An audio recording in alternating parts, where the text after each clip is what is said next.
देखिए, न्यूक्लियस के रिगार्डिंग जब आप लोग एक्सप्लेनेशन देखना स्टार्ट करते हैं तो अगर हम इसके स्ट्रक्चर का पहले ओवरव्यू देखें तो एक टिपिकल से सेल में आपको ये मतलब एनिमल सेल में आपको ये कैसे दिखता है। सेंट्रल पोजीशन मतलब छोटे जब कोई बच्चे होते हैं तो हम उनको बोलते हैं पहले आप डॉट्स वहां पे मेंशन कर लीजिए, उसके बाद आपको यहाँ पे क्या करना है, पूरा का पूरा कंप्लीटली ड्रॉ कर लेना है। साथ में कई बार एंडोप्लाज्मिक रेटिक्यूलम भी एसोसिएटेड होते हैं इनके साथ, वो भी हम बना लेंगे यहाँ पे। ये मैं ऐसी रफ बना रही हूँ आपको समझाने के लिए, 2-3 पॉइंट्स हम इसके ऊपर लिखेंगे, उसके बाद मैं रफ कर दूंगी इसको, ठीक है। पहले मैं पूरा एक्सप्लेन कर देती हूँ, उसके बाद हम इनके पॉइंट्स कैसे बनाएंगे, जैसे हर क्लास में मैं करती हूँ वो मैं आपको सिखा देती हूँ। रटने की कोई जरूरत नहीं है, कोई सिग्निफिकेंस नहीं है रटने का, ना तो आपसे उससे क्वेश्चन एक भी होगा और ना ही इसकी एक्सप्लेनेशन आपको याद रहेगी, ठीक है। तो सबसे पहली चीज जो है यहाँ पे,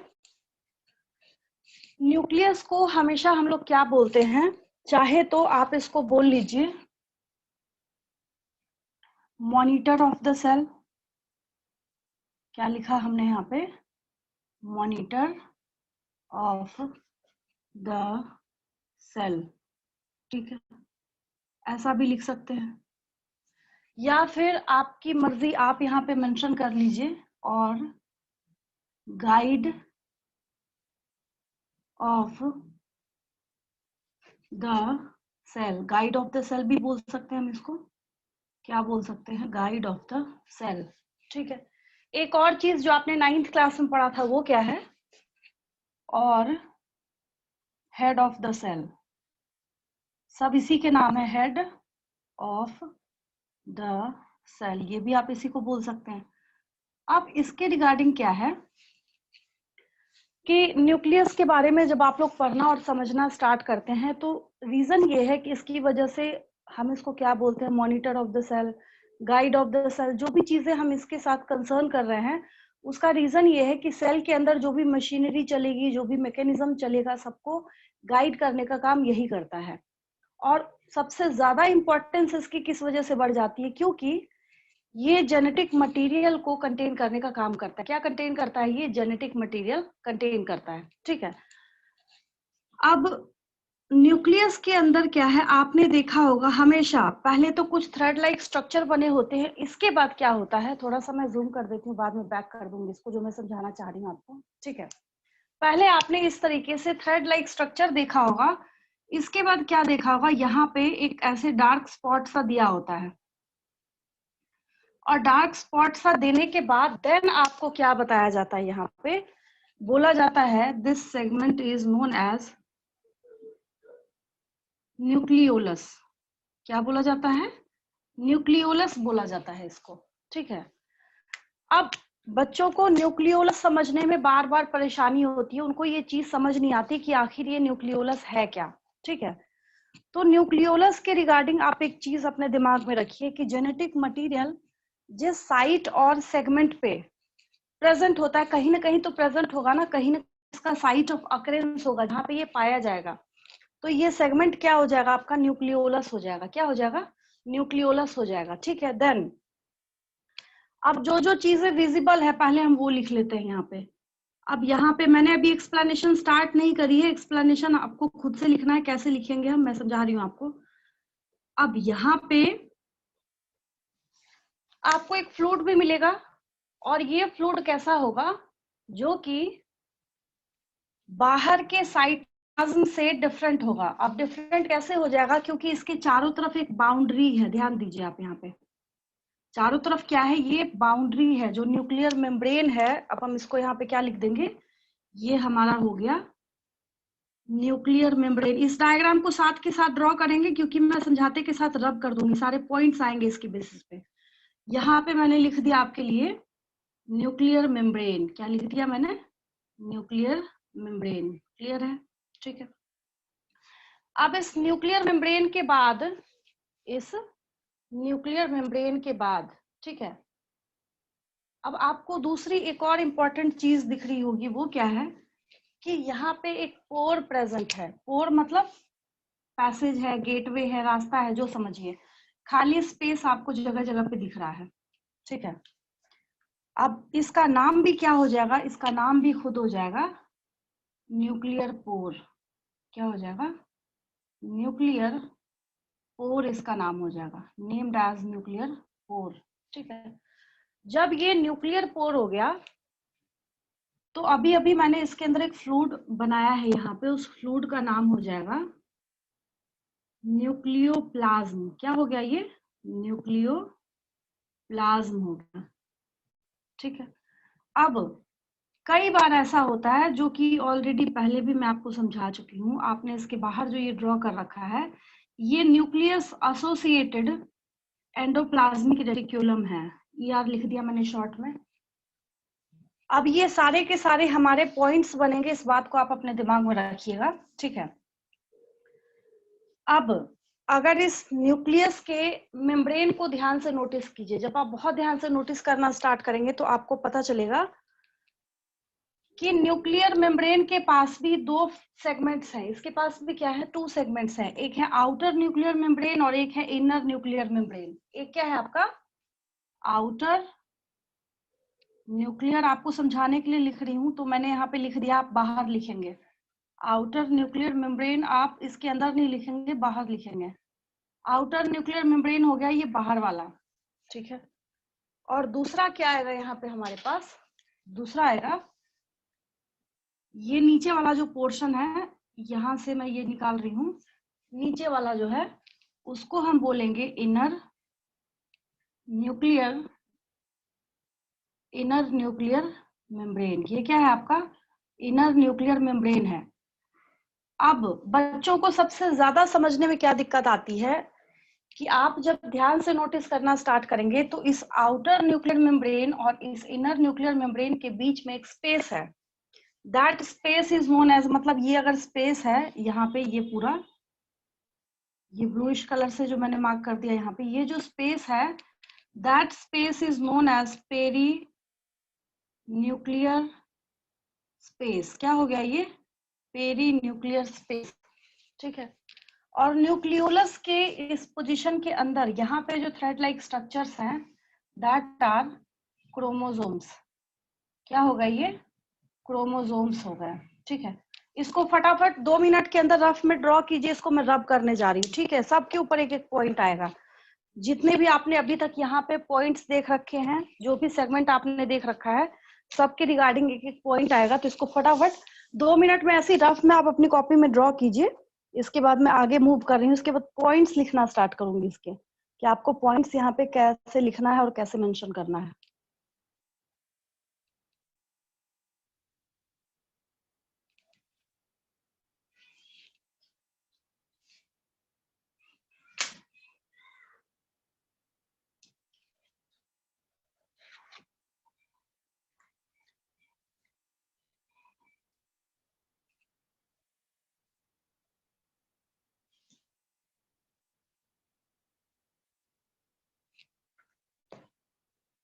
मैम हो गया।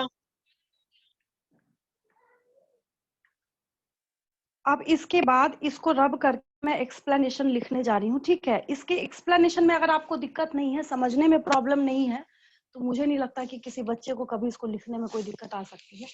देखिए इसके पॉइंट्स कैसे लिखना स्टार्ट करेंगे हम लोग।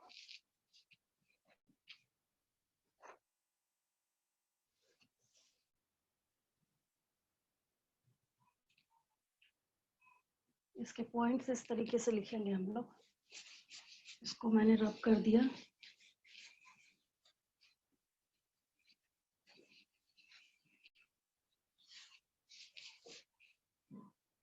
पॉइंट्स लिखना स्टार्ट करते हैं। Nucleus is responsible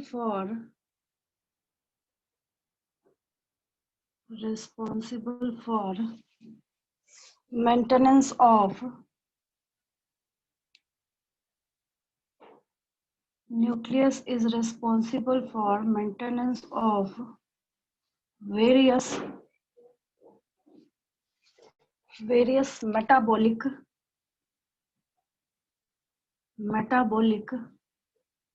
activities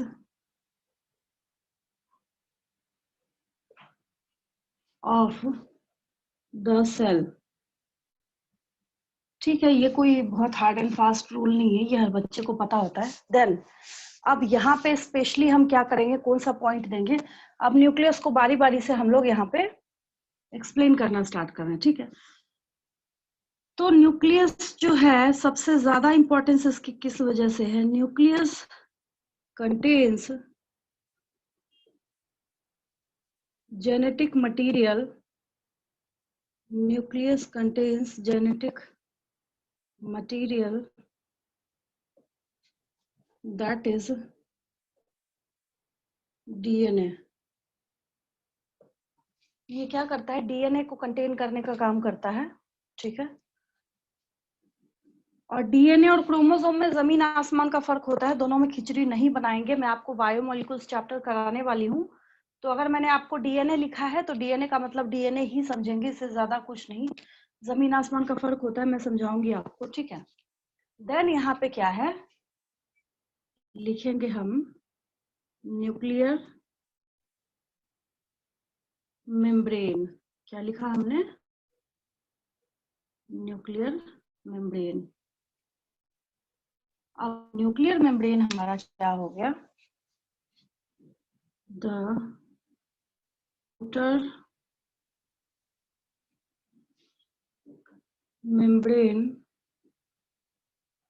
of nucleus, the outer membrane of nucleus ma'am बहुत धुंधला टाइप से देख रहा है। आवाज मुझे वाइब्रेट करके आ रही है, फिर से बोलेंगे। मैम बोर्ड है ना जो धुंधला टाइप से आ रहा है पिक्चर का। अच्छा, आप देखिए तो अब ठीक आ रहा है, क्योंकि यहाँ तो मुझे साफ ही दिख रहा है। एक बार मैं फिर से देखती हूँ, लाइट भी फुल है।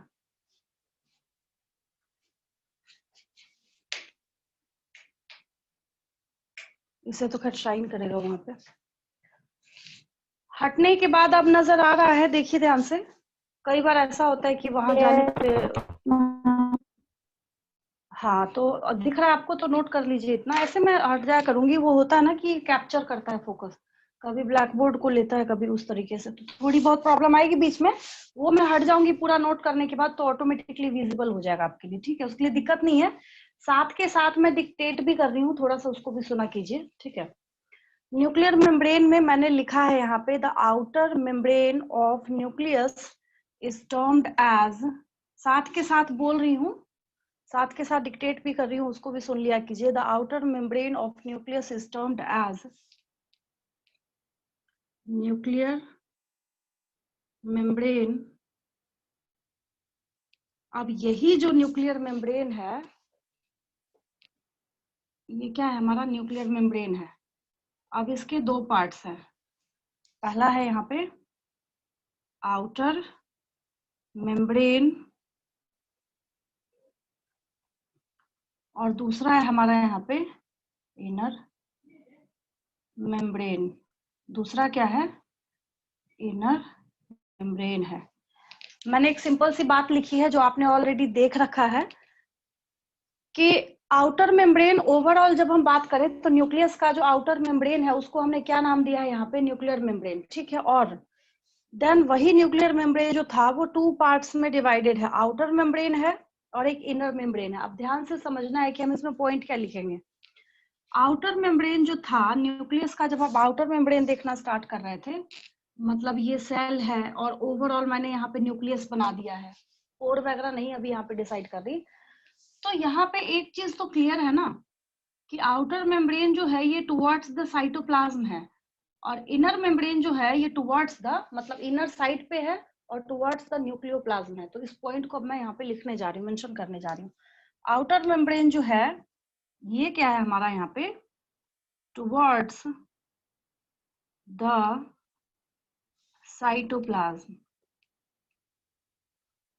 कई बुक्स में लिखा होता है, और करके मैं लिख देती हूँ यहाँ पे, कई बुक्स में ऐसा, जो यहाँ पे टुवर्ड्स द साइटोप्लाज्म मैंने लिखा है, कई बुक्स में लिखा होता है फेसेस, मतलब उसका मुंह किस तरफ है, फेसेस द साइटोप्लाज्म, साइटोप्लाज्म की तरफ है, फेसेस द साइटोप्लाज्म, ठीक है। देन जब हम बात करते हैं इनर मेम्ब्रेन की, तो इनर मेम्ब्रेन जो है वो किस साइड है, मतलब उसका फेस किसकी तरफ है, न्यूक्लियोप्लाज्म की तरफ। तो यहाँ पे मैंने टुवर्ड्स द साइटोप्लाज्म लिखा है, और यहाँ पे मैं क्या लिखूंगी, towards the nucleoplasm, towards the nucleoplasm, ठीक है। और करके अब यहाँ पे क्योंकि साइटोप्लाज्म वाले लैंग्वेज में मैंने आपको वही चीज समझाई है, तो यहाँ पे क्या लिखेंगे और करके, और फेसेस है यहाँ पे, कहीं ऐसा हो कि फेसेस मतलब जो चेहरा फेस होता है ना, तो फेसेस द न्यूक्लियोप्लाज्म, ये न्यूक्लियोप्लाज्म की तरफ अपना फेस किए हुए है। पोजिशनिंग है ये, पोजिशनिंग के ऊपर क्वेश्चंस पूछे जाते हैं, कैसे पूछे जाते हैं सो मैं बताऊंगी आपको। पोजिशनिंग है, अब यहाँ से हट गई, इसको नोट कर लीजिए, जैसी हो जाए मुझे बताइए, मैं इसको रब करने वाली हूँ। ऐसे एक पॉइंट यहाँ पे न्यूक्लियर पोर का लिखा जा सकता है, स्पेस है तो पहले मैं लिख देती हूँ यहाँ पे nuclear pore.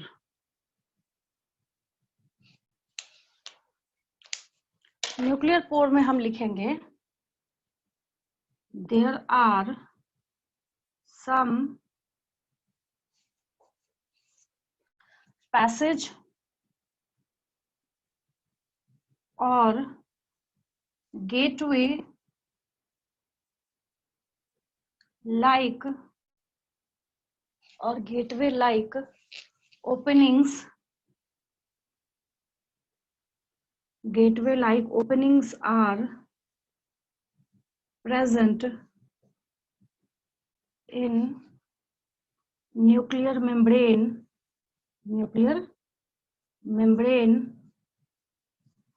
which are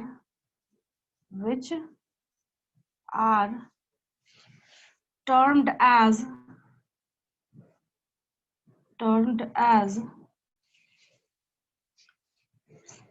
nuclear pore. Nuclear pore में 2-3 पॉइंट्स आएंगे, तो पहले आप ये लिखिए, इसके बाद इन सबको रब करके मैं आगे कंटिन्यू करती हूँ। इतना हो जाए मुझे बताइए, हटने के बाद ये अपने आप साफ हो जाएगा, क्लियर आपको दिखने लगेगा, कोई दिक्कत नहीं है उसमें।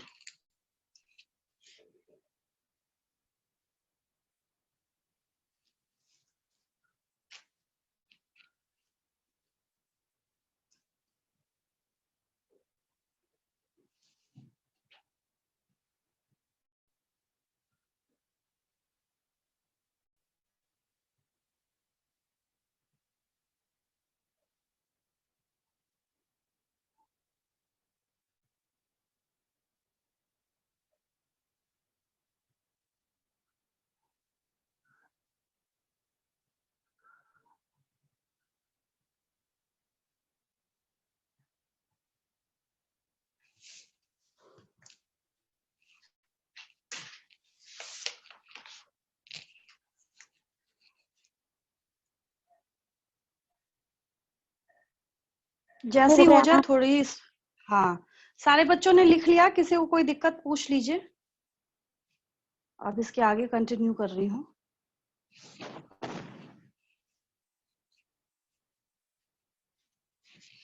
ये न्यूक्लियर पोर जो है, इसकी कंटिन्यूएशन जारी है आगे, याद रखेंगे न्यूक्लियर पोर जो है इसी का कंटिन्यूएशन जा रहा है।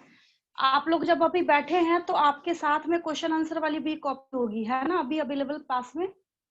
Yes ma'am. Question answer copy है सारे बच्चों के पास? तो उसमें इतने से एक क्वेश्चन यहाँ से लिखिए, इससे आपको पता भी चलेगा कि कहाँ से कैसे कैसे क्वेश्चन निकलता है। एक क्वेश्चन यहाँ से लिखिए,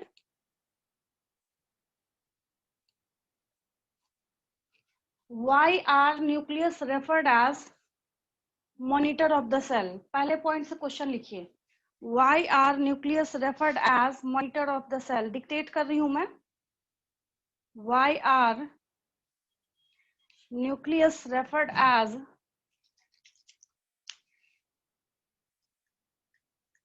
monitor of the cell?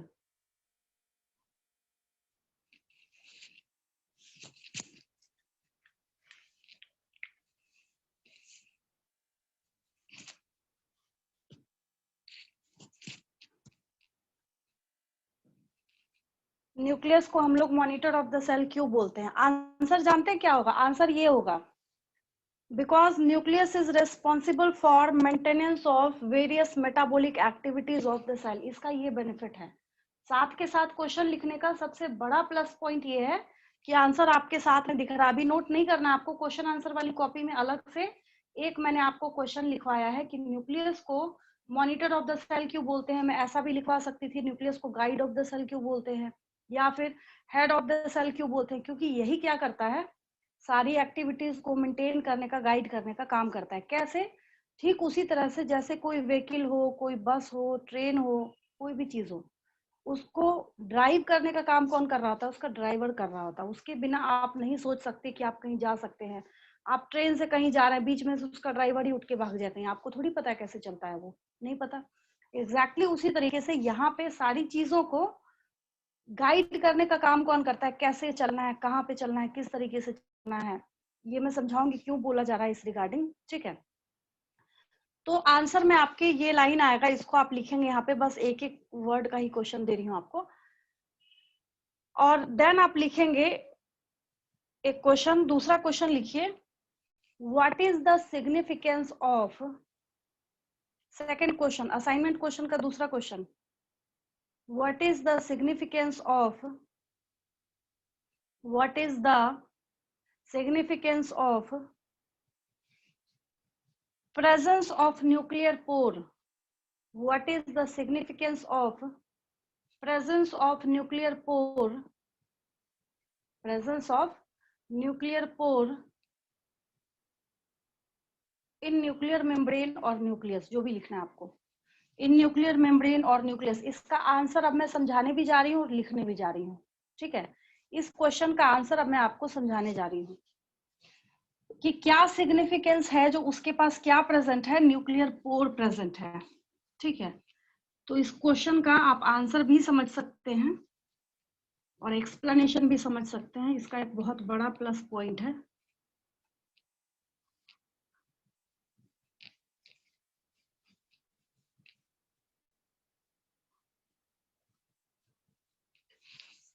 अब यहाँ पे आपके पास क्या अवेलेबल है? जो न्यूक्लियस अवेलेबल है। क्या अवेलेबल है? जो न्यूक्लियस अवेलेबल है। न्यूक्लियस में आपने क्या देखा कि उसके पास न्यूक्लियर मेम्ब्रेन था। न्यूक्लियर मेम्ब्रेन में आपने क्या देखा कि उसके पास न्यूक्लियर पोर प्रेजेंट था। बहुत सारी चीजें आपने इस तरीके से देखी। तो जो न्यूक्लियर पोर है उसका कंटिन्यूएशन है, ये पहले बोल दिया मैंने आपको, फिर भी मैं यहाँ पे मेंशन कर देती हूँ एक बार, न्यूक्लियर पोर, ताकि आपको कंफ्यूजन ना हो। यहाँ पे मैं लिख देती हूँ। आपके दूसरे क्वेश्चन का आंसर मिल रहा है अब आपको। मैंने यहाँ पे लिखा, या न्यूक्लियर पोर रहने दीजिए, न्यूक्लियर पोर पहले भी लिख चुके हैं, ऐसे ही लिख देती हूँ, significance of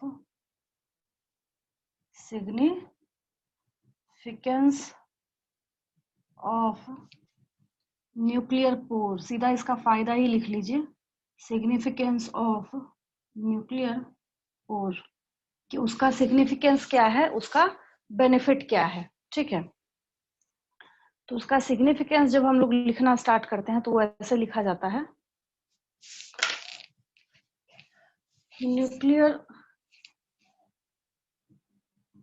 nuclear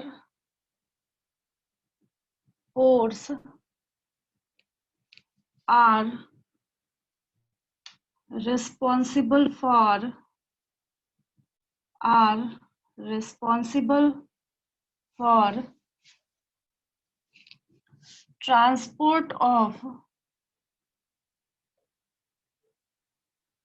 responsible for transport of materials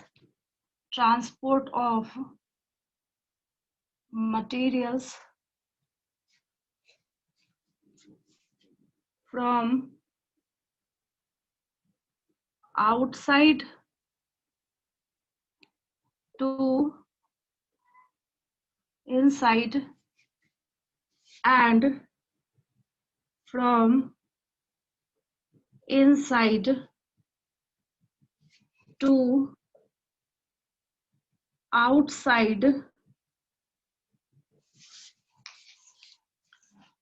comma डाल के इसके आगे कंटिन्यू करेंगे, outside which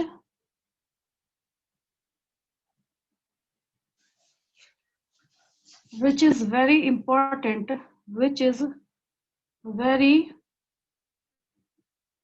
important for maintenance of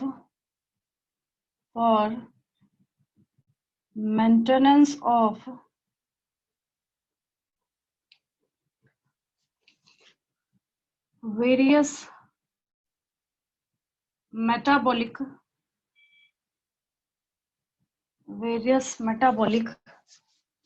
activities of the cell, various metabolic activities of the cell.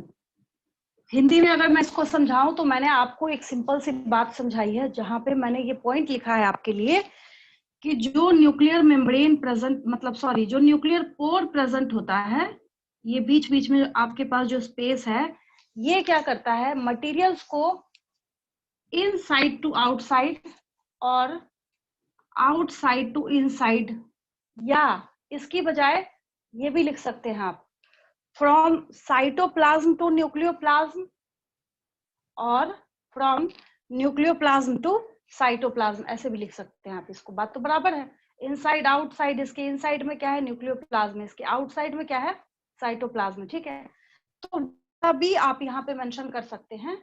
ये मटेरियल्स का क्या करता है, ये एक्सचेंज कराने का काम करता है। अगर एक्सचेंज नहीं हुआ तो क्या होगा, एक छोटा सा मैं आपको यहाँ पे प्रीव्यू दे देती हूँ, आपको बात समझ आ जाएगी कि एक्सचेंज नहीं होगा तो क्या होगा। ठीक है, आपने एक सेंट्रल डॉगमा देखा है जिसको ब्लूप्रिंट ऑफ द सेल बोलते हैं, जिसमें हम पढ़ते आए हैं शुरू से कि DNA is responsible for formation of RNA and RNA is responsible for formation of proteins. ये क्या करेगा, प्रोटीन्स बनाने का काम करेगा। डीएनए जो अपने जैसी कॉपी बनाता है, that is termed as replication. मैंने आपको समझा रखा है पहले भी, जिन बच्चों को नहीं पता, जिनकी मतलब फ्रेश क्लास है या फ्रेश टॉपिक है जिनके लिए, बहुत सिंपल है ये। डीएनए जो खुद से अपनी कॉपी बनाता है, उस प्रोसेस को हम रेप्लिकेशन बोलते हैं। डीएनए जब खुद से आरएनए बनाता है, उस प्रोसेस को हम ट्रांसक्रिप्शन बोलते हैं। और आरएनए जो प्रोटीन बनाता है, that process is termed as translation. हाँ, उसको क्या बोलते हैं, ट्रांसलेशन। कई बार ऐसा भी होता है कि उल्टे आरएनए से डीएनए बन जाता है, तो रिवर्स लगा देंगे, इसमें उल्टा हो रहा है तो कोई बहुत भारी भरकम चीज नहीं है, हमने यहाँ पे लिख दिया है reverse transcription, that is termed as reverse transcription. ठीक है, अब ये जो रिवर्स, ये क्या है, सेंट्रल डॉगमा। अब इसके लिए एनसीईआरटी बुक में आप क्या देखेंगे, क्या आपको ड्रॉ किया हुआ है, लिखा है यहाँ पे सेंट्रल डॉगमा, या ब्लूप्रिंट भी बोला जाता है इसको। मैंने लिखा सेंट्रल डॉगमा और ब्लूप्रिंट ऑफ द सेल, और blueprint of the cell. Question लिखेंगे, अगला assignment question, represent the central dogma of the cell, ये आंसर है इसका। क्वेश्चन लिखेंगे, और ये रिवर्स ट्रांसक्रिप्शन जो होता है, ये ओनली इन सम वायरसेस, ये सिर्फ कुछ वायरसेस में होता है। अब वायरस में होता है, इसका मतलब उसके पास जेनेटिक मटेरियल आरएनए होगा, तभी तो वो आरएनए से डीएनए बनाएगा। तो ऐसे वायरसेस को, जो सम वायरसेस मैंने लिखा है, ऐसे वायरस को हम रेट्रो वायरसेस बोलते हैं। क्या बोलते हैं, रेट्रो वायरसेस बोलते हैं। क्या बोलते हैं, रेट्रो वायरसेस बोलते हैं। अब आपसे मैं पूछूं कि रेट्रो वायरसेस की फिर डेफिनेशन क्या हो जाएगी, तो यहाँ पे मैं लिख देती हूँ, द वायरस, बिल्कुल साथ के साथ हाथ चलाइएगा, द वायरस, इन सबको रब करना है मुझे, द वायरस विच कंटेन्स, ये सब बोनस में मिल रहा है आपको, कहीं एक्सप्लेनेशन नहीं है इसके रिगार्डिंग आपकी बुक में। The virus which contains RNA as genetic material, RNA as genetic material, जो जेनेटिक मटेरियल की तरह आरएनए कंटेन करता है, वैसे वायरस को हम रेट्रो वायरस, नीट का क्वेश्चन है ये, आप अपनी कॉपी में साथ में मेंशन कर लीजिए। पूछा जाता है कि रेट्रो वायरस से आप क्या समझते हैं, what do you understand by the term retro virus, और वहां पे आपको ऑप्शंस दिया होता है। कि उसके पास डीएनए होता है, उसके पास आरएनए होता है, उसके पास बोथ होता है। इस तरीके से करके आपसे बहुत सारे क्वेश्चंस पूछे जाते हैं, ठीक है। तो आप वहां पे लिख लीजिए, मेंशन कर लीजिए इस चीज को। ये जैसी नोट हो जाए बताइए मुझे। फिर इसके बाद इसको रब करके, अभी न्यूक्लियर पोर चल ही रहा है, ऐसा नहीं सोचेंगे न्यूक्लियर पोर खत्म हो गया, वो अभी बता ही रही हूँ मैं आपको।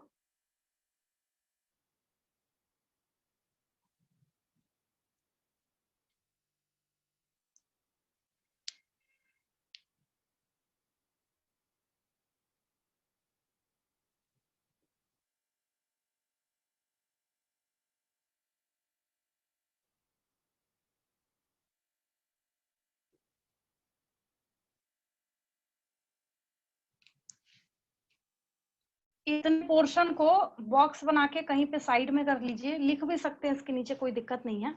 मोरल ऑफ द स्टोरी मुझे यहाँ पे ये समझानी है आपको कि ये सब कुछ जो हो रहा है, ये सारी चीजें जो बन रही हैं, तो कुल मिला के इन सारी चीजों को ट्रांसपोर्ट कराने का काम कौन करेगा, कैसे, किस तरीके से होगा। तो डीएनए बन गया। अगर क्या हुआ, यहाँ पे न्यूक्लियस है, मैंने बंद कर दिया, पैक कर दिया इसको, पूरा पूरा बंद कर दिया, पैक कर दिया, इसके पास कोई न्यूक्लियर पोर नहीं है। What happens when the nucleus doesn't contain any kind of nuclear pore? किसी भी टाइप का उसके पास न्यूक्लियर पोर है ही नहीं, ठीक है। अब डीएनए अंदर बैठा है, आरएनए बना रहा है, आरएनए प्रोटीन बना रहा है, तो जाएगा कैसे बाहर? आपकी बॉडी को तो प्रोटीन चाहिए, बहुत सारी एक्टिविटीज के लिए, बहुत सारी मेटाबॉलिक एक्टिविटीज के लिए, बहुत सारे फंक्शंस के लिए आपकी बॉडी को क्या चाहिए? प्रोटीन चाहिए।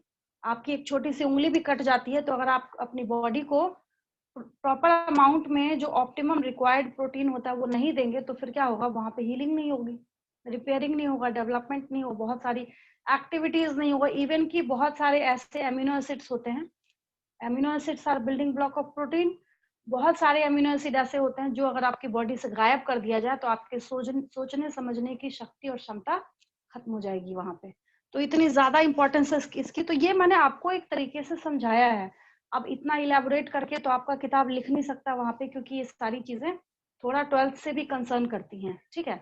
तो मैंने आपको ये बता के, सेंट्रल डॉगमा तो खैर बनाया है, उसने बना के रिप्रेजेंट कर रखा है, तो इसके साथ कनेक्ट करके मैंने आपको समझा दिया कि जो आप यहाँ पे एक चीज लिख रहे हैं, सिंपल सा, ट्रांसपोर्ट ऑफ मटेरियल्स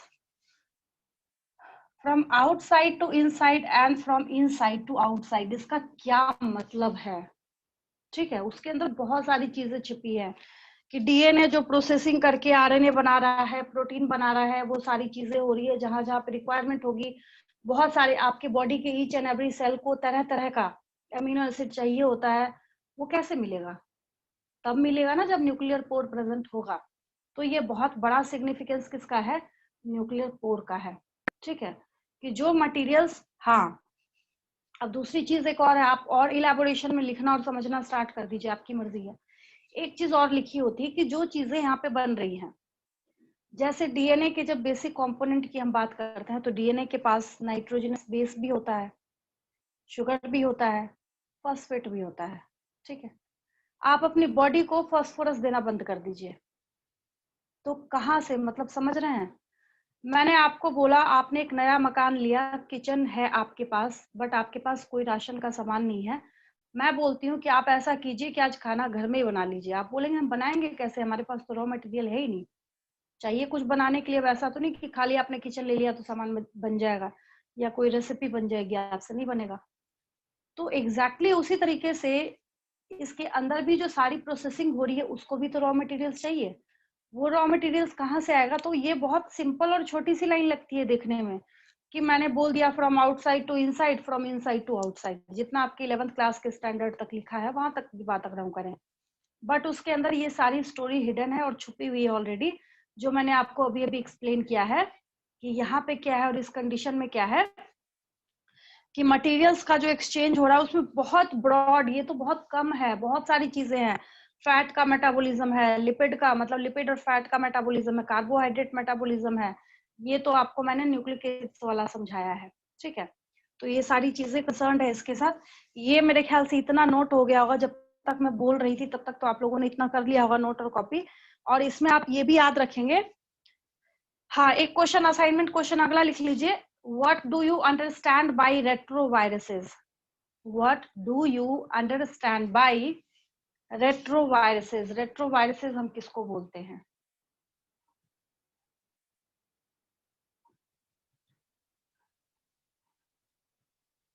रेट्रोवायरसेस हम लोग किसको बोलते हैं? ठीक है, आंसर यहाँ आपके सामने है।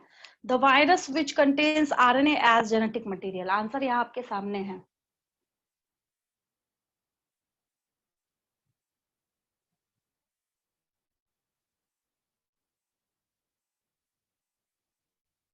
मैम हाँ बोलिए।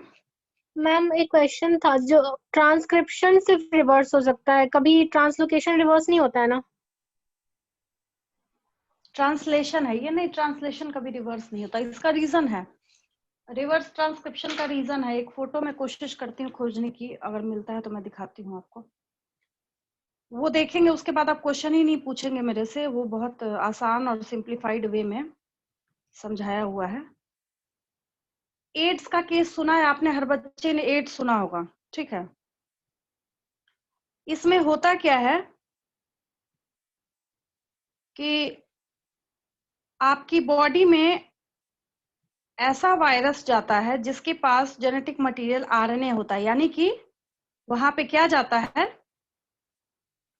ऑलरेडी वैसा मटेरियल जाएगा, वैसा आपका वहां पे क्या जाता है, वायरस जाता है जिसके पास जेनेटिक मटेरियल के फॉर्म में क्या होता है, आरएनए होता है, मतलब रेट्रोवायरस होता है। तो वो क्या करेगा, आपकी बॉडी के अंदर जाएगा। पहले एनसीईआरटी का ही डायग्राम दिखा देती हूँ सबसे अच्छा, इतनी मेहनत क्यों करनी।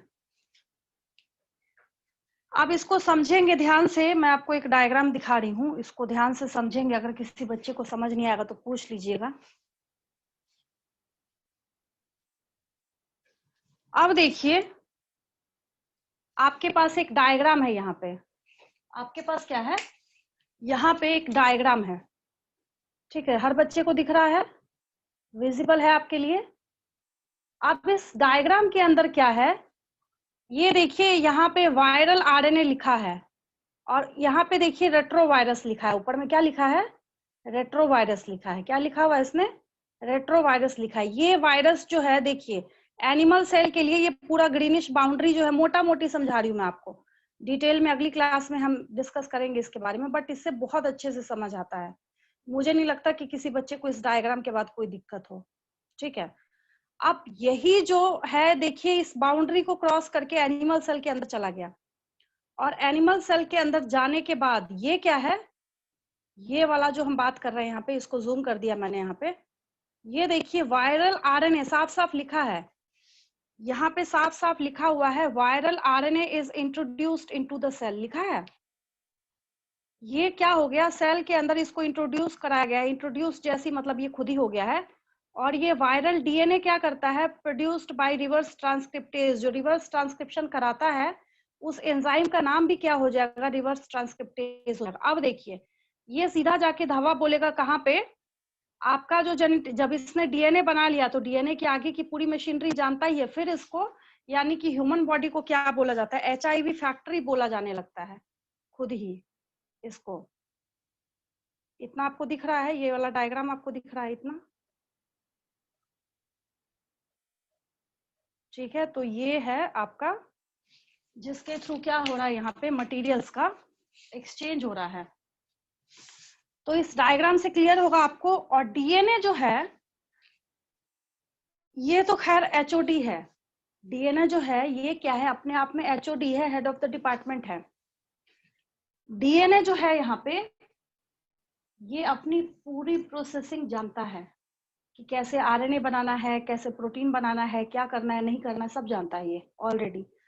तो मेन प्रॉब्लम क्या है कि पहले आरएनए से डीएनए तो बन जाए, पहले क्या बन जाए, आरएनए से डीएनए, फिर क्या दिक्कत है। डीएनए अगर बन गया एक बार, जो वायरस वाले आरएनए की कॉपी था, अब वो आपकी बॉडी का नहीं है, मालिक कौन हो गया उसका, वो वायरल आरएनए ने अपनी मशीनरी के अकॉर्डिंग उस ह्यूमन बीइंग के बॉडी की पूरी मशीनरी को हैक कर लिया, ठीक है। सारा रॉ मटेरियल सब कुछ ह्यूमन बॉडी का यूज कर करके एड्स क्यों नहीं ठीक होता, किसी को अगर एड्स की बीमारी होती है, ठीक क्यों नहीं होता? क्या अगर उसको ठीक करना है तो कोई क्या करे? क्या उसका जेनेटिक मटेरियल डाल के बाहर फेंक दे, फिर वो सरवाइव करेगा? हाँ। अब ये क्या है? Acquired immuno deficiency syndrome. अब ऐसा नहीं कि किसी को एड्स हो तो रातों रात मर जाता है, ऐसा भी नहीं होता है। उसका पूरा का पूरा इम्यून सिस्टम ध्वस्त हो जाता है, क्योंकि बहुत सारी मशीनरी ऐड है इसके साथ जुड़ी हुई है कि आपका कैसे काम करेगा, आपका इम्यून सिस्टम कैसे काम करेगा, कैसे एंटीबॉडी बनेंगे आपकी बॉडी में। एंटीबॉडी मतलब प्रोटीन। अगर आपसे कल को जाके किसी ने पूछ लिया कि एंटीबॉडी का नेचर क्या होता है, प्रोटीन होता है, कार्बोहाइड्रेट होता है, लिपिड होता है, तो प्रोटीन को टिक कीजिएगा। और प्रोटीन का सारा बेस देखिए कहाँ से स्टार्ट हो रहा है। तो सब इंटरलिंक्ड है एक दूसरे के साथ, बहुत सारी स्टोरी इन सब के। मैंने आपको पहले ही बोला कि सबके अंदर इतनी ज्यादा स्टोरी हिडन है कि यहाँ से लेके आप पढ़ते रहिए, पीएचडी करते रहिए। ठीक है, तो समझ आ गया होगा मेरे ख्याल से आपको। तो इतना पोर्शन ये वाला अगर नोट हो गया हो तो मैं इसको रब करके फिर आगे मूव करती हूँ। Yes ma'am. ठीक है,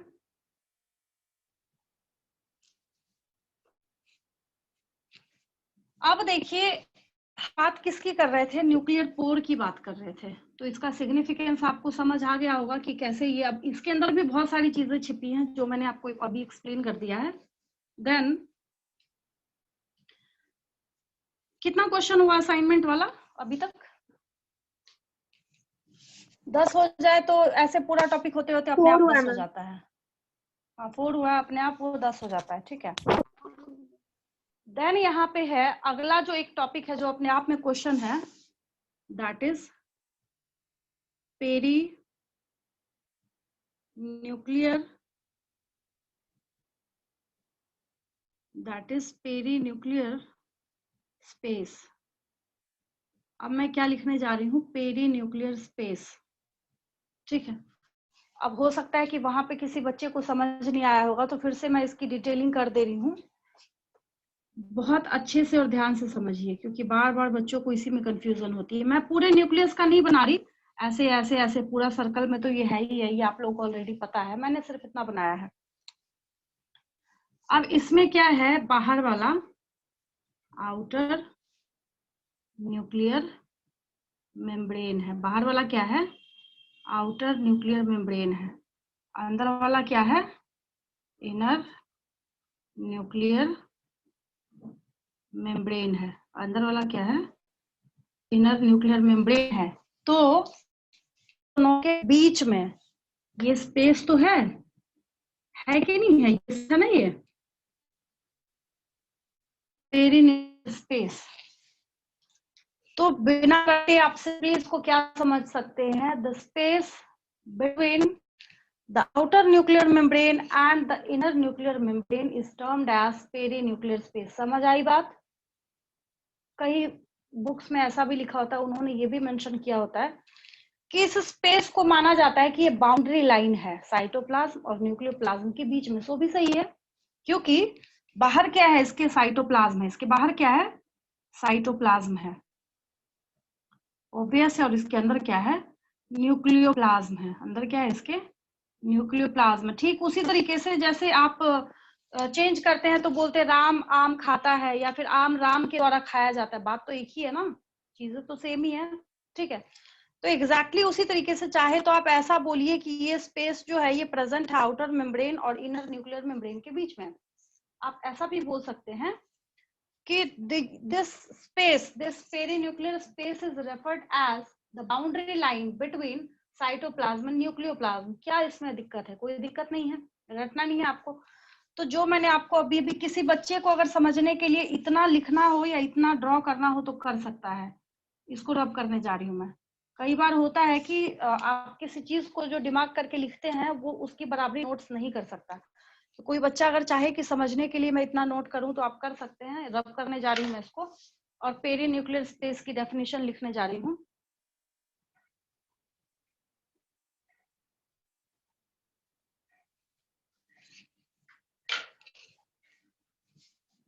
द न्यूक्लियर इनवेलप द, अब पूरा क्या है? पूरा जो न्यूक्लियर मेम्ब्रेन है उसको न्यूक्लियर इनवेलप भी तो बोला जाता है। ठीक है, तो वही मैंने यहाँ पे लिख दिया, द न्यूक्लियर इनवेलप। ठीक है, which contains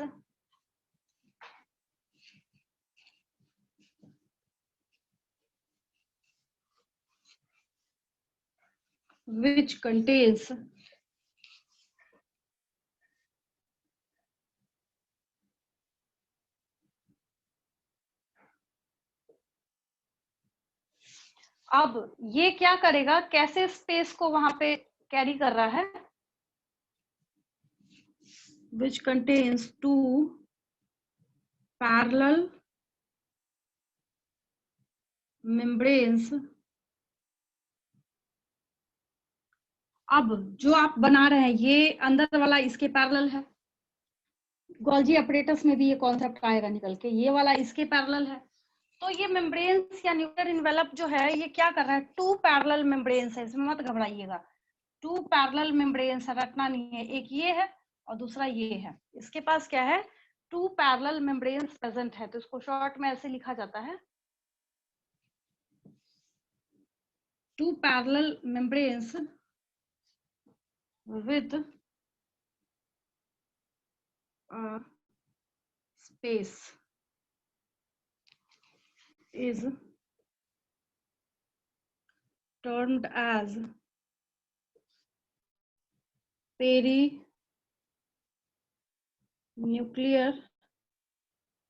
space। और करके एक और लिख लीजिए, किसी बच्चे को लगे कि नहीं हमें ऐसे नहीं लिखना, हम दूसरे तरीके से लिखेंगे, और करके लिख लीजिए, the space which is present between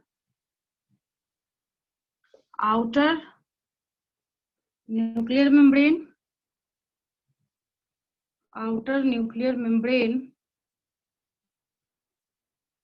and inner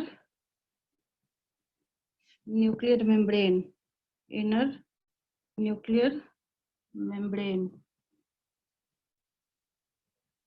is known as या called as, जो लिखना लिखिए, is known as perinuclear space। perinuclear space उसको क्या बोलते हैं हम लोग, perinuclear space बोलते हैं। ठीक है, कॉपी कर लीजिए इसको फटाफट।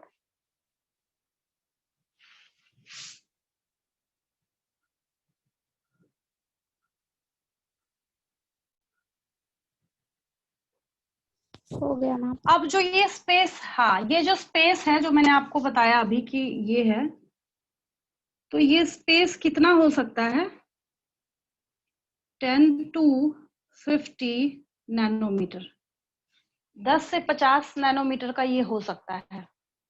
ठीक है,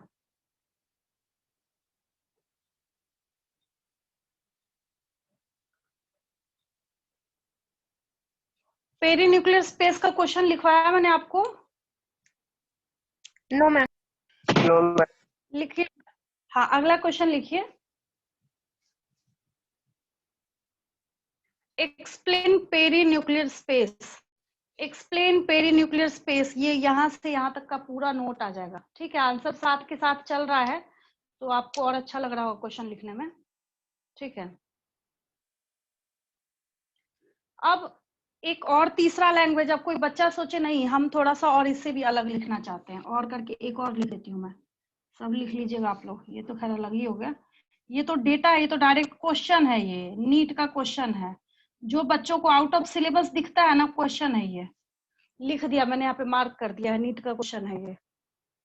ठीक है, याद रखिएगा, ये सारा आप 10 से 50, 30 से 60 ऐसे ऐसे करके आपको ऑप्शन दिया रहेगा, आपको वहां पे क्या करना है, मार्क करना है। तो यहाँ से इस तरीके से क्या होता है, नीट का आपका क्वेश्चन बन जाता है। ठीक है, अब जो मैं तीसरी बात कर रही हूँ, तो आप तीसरे लैंग्वेज में ऐसे भी लिख सकते हैं, पेरी न्यूक्लियर स्पेस फॉर्म्स, बनाता है, forms a barrier between cytoplasm and nucleoplasm. वही बात है, आप कहानी को किसी भी तरीके से लिखिए, मतलब वही होना चाहिए उसका। तीनों तीन तरह से आपने लिखा है, तीनों का मीनिंग भी अलग अलग है और समझने का तरीका भी अलग अलग है। तो ये आपका किसके ऊपर डिस्कशन हो गया? Peri nuclear space. मुझे नहीं लगता किसी बच्चे को भी इसमें कोई दिक्कत होगी। इतना जैसी कॉपी हो जाए मुझे बताइए, मैं रब करके आगे मूव करती हूँ। हो गया मैम। हो गया। ठीक है, अब एक चीज है, अगला क्वेश्चन लिखिए, नेक्स्ट क्वेश्चन लिखिए, हु डिस्कवर्ड न्यूक्लियस। ये बहुत अच्छे से आप जानते हैं, पहली क्लास में मैंने आपको बताया था, हर एक बच्चे को फर्स्ट क्लास में मैंने बताया था कि nucleus was discovered by Robert. Question लिखिए अगला, who discovered nucleus. Nucleus was discovered by Robert brown in 1831 after discovery of microscope. मतलब हाई रेजोल्यूशन पावर का जब माइक्रोस्कोप आया तब जाके इसको क्या किया गया, ढूंढा गया, डिस्कवर किया गया।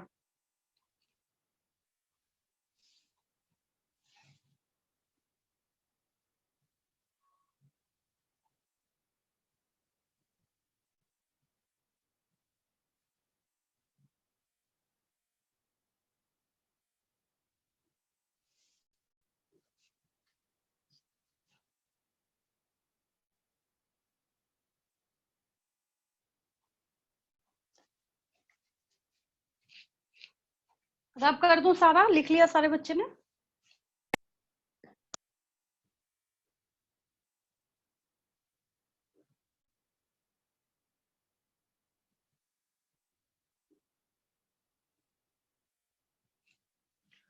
अब देखिए एक और एंडोप्लाज्मिक रेटिक, हाँ एंडोप्लाज्मिक रेटिकुलम वाली स्टोरी लिखने जा रहे हैं हम लोग।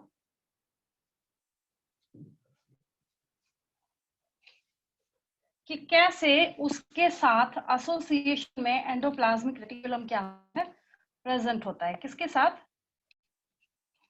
आउटर मेम्ब्रेन के साथ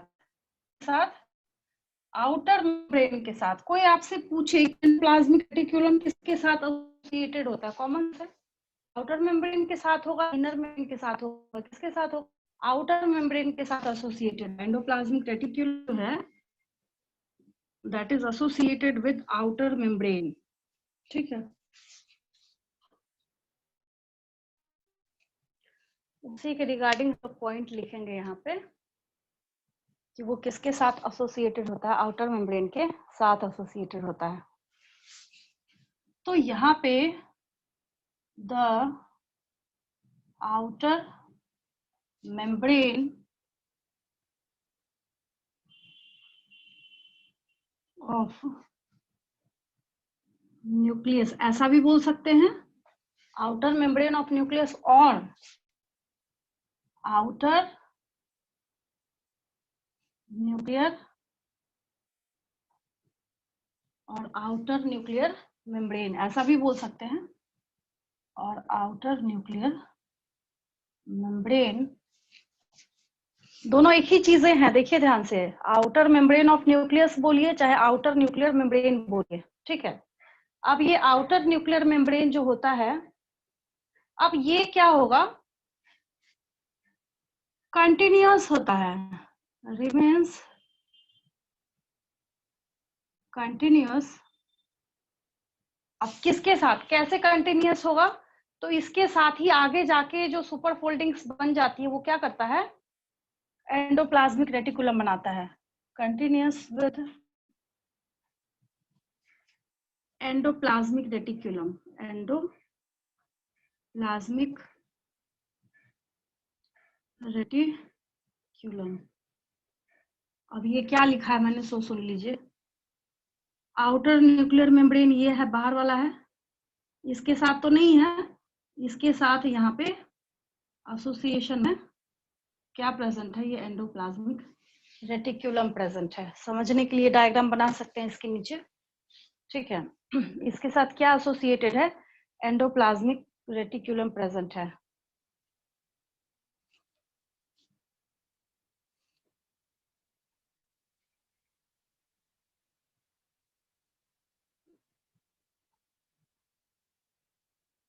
और ये तो आप बहुत अच्छे से जानते हैं कि यही एंडोप्लाज्मिक रेटिकुलम जो है bears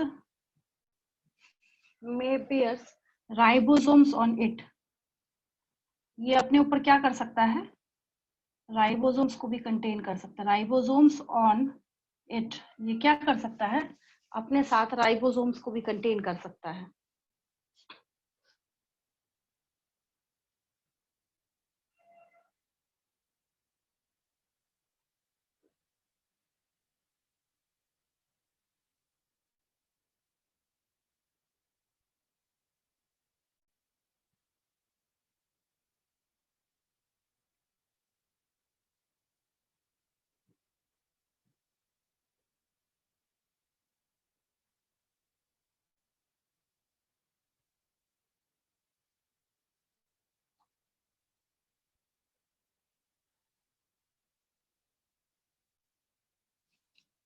अब देखिए यहाँ पे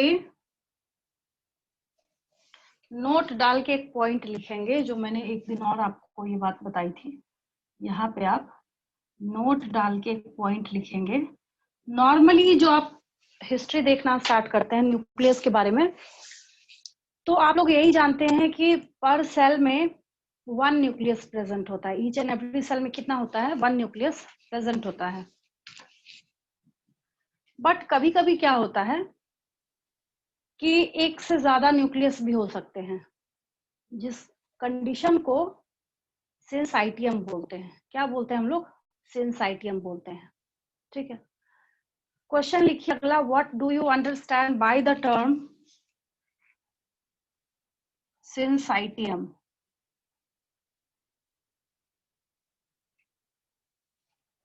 उस कंडीशन को क्या बोलते हैं, सिंसाइटियम बोलते हैं। ठीक है,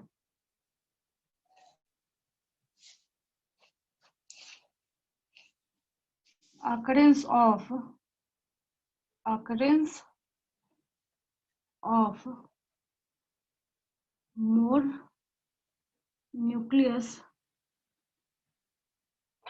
per cell। जैसे आप अपनी बॉडी के मसल सेल्स का नाम लिख लीजिए। 11th क्लास में पढ़ा होगा आपने। बच्चा कल ही मेरे से पूछ रहा था कि मैडम सिंसाइटियम लिखा है एक जगह पे, इसका मतलब क्या है। इसका एग्जांपल आप जब वहां पे चैप्टर है आपके पास मस्कुलर मूवमेंट वाला जो चैप्टर है, उसमें आपको सिंसाइटियम टर्म दिया हुआ है, इसलिए आपको लिखना जरूरी है। और क्वेश्चन में आप लिख लीजिए, असाइनमेंट क्वेश्चन में, what do you understand by the term सिंसाइटियम।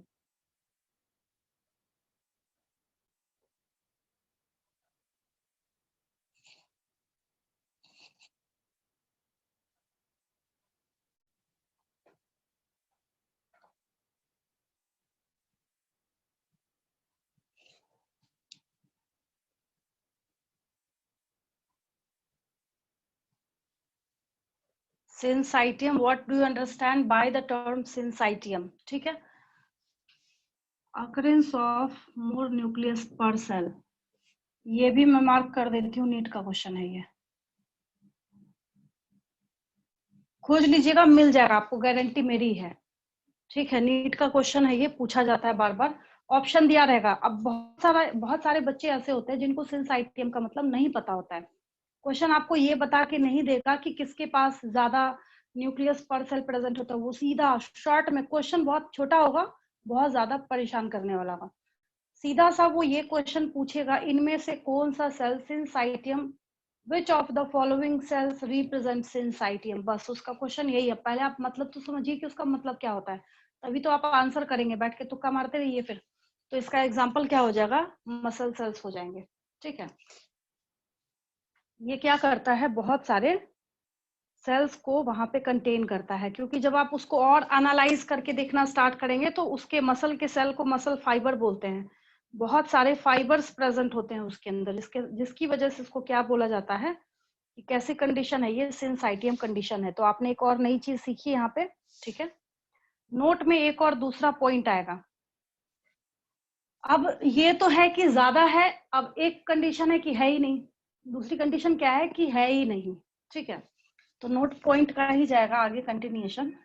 यहाँ पे कुछ ऐसे सेल्स भी होते हैं, सम specific cells lack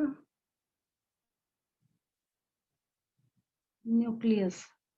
जिनके पास क्या होता है, न्यूक्लियस होता ही नहीं है। ये भी नीट का क्वेश्चन है, ये भी क्या है, ये भी है नीट का क्वेश्चन। सिंस आईटीएम भी बहुत पूछा जाता है और ये भी बहुत पूछा जाता है, ठीक है। अब कुछ ऐसे भी होते हैं जिनके पास क्या है, न्यूक्लियस का नामो निशान होता ही नहीं है। एग्जाम्पल है, बहुत अच्छे से आप जानते हैं, आप फेमिलियर है उसके साथ। एरिथ्रोसाइट्स, क्या हो गया ये, एरिथ्रोसाइट्स हो गया। एरिथ्रो मतलब होता है रेड और साइट मतलब सेल होता है, तो रेड ब्लड सेल है ये। क्या है ये, आरबीसी है। क्या है ये, आरबीसी है। एनिमल वर्ल्ड में अगर हम देखें तो इरिथ्रोसाइट्स के पास क्या होता है, न्यूक्लियस नहीं होता है, ठीक है।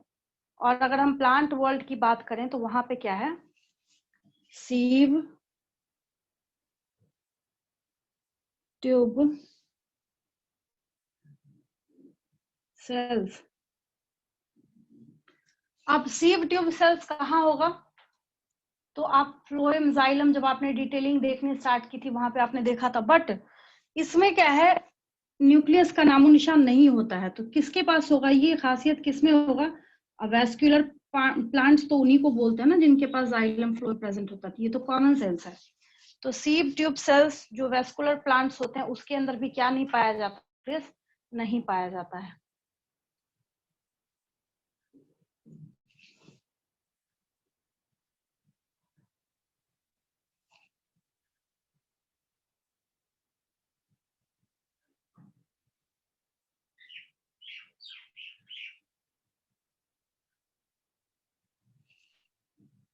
अगला क्वेश्चन लिख लीजिए, सिंस आईटीएम वाला क्वेश्चन हो गया, अगला क्वेश्चन लिख लीजिए, गिव एग्जांपल्स। नेक्स्ट क्वेश्चन लिखिए, give examples,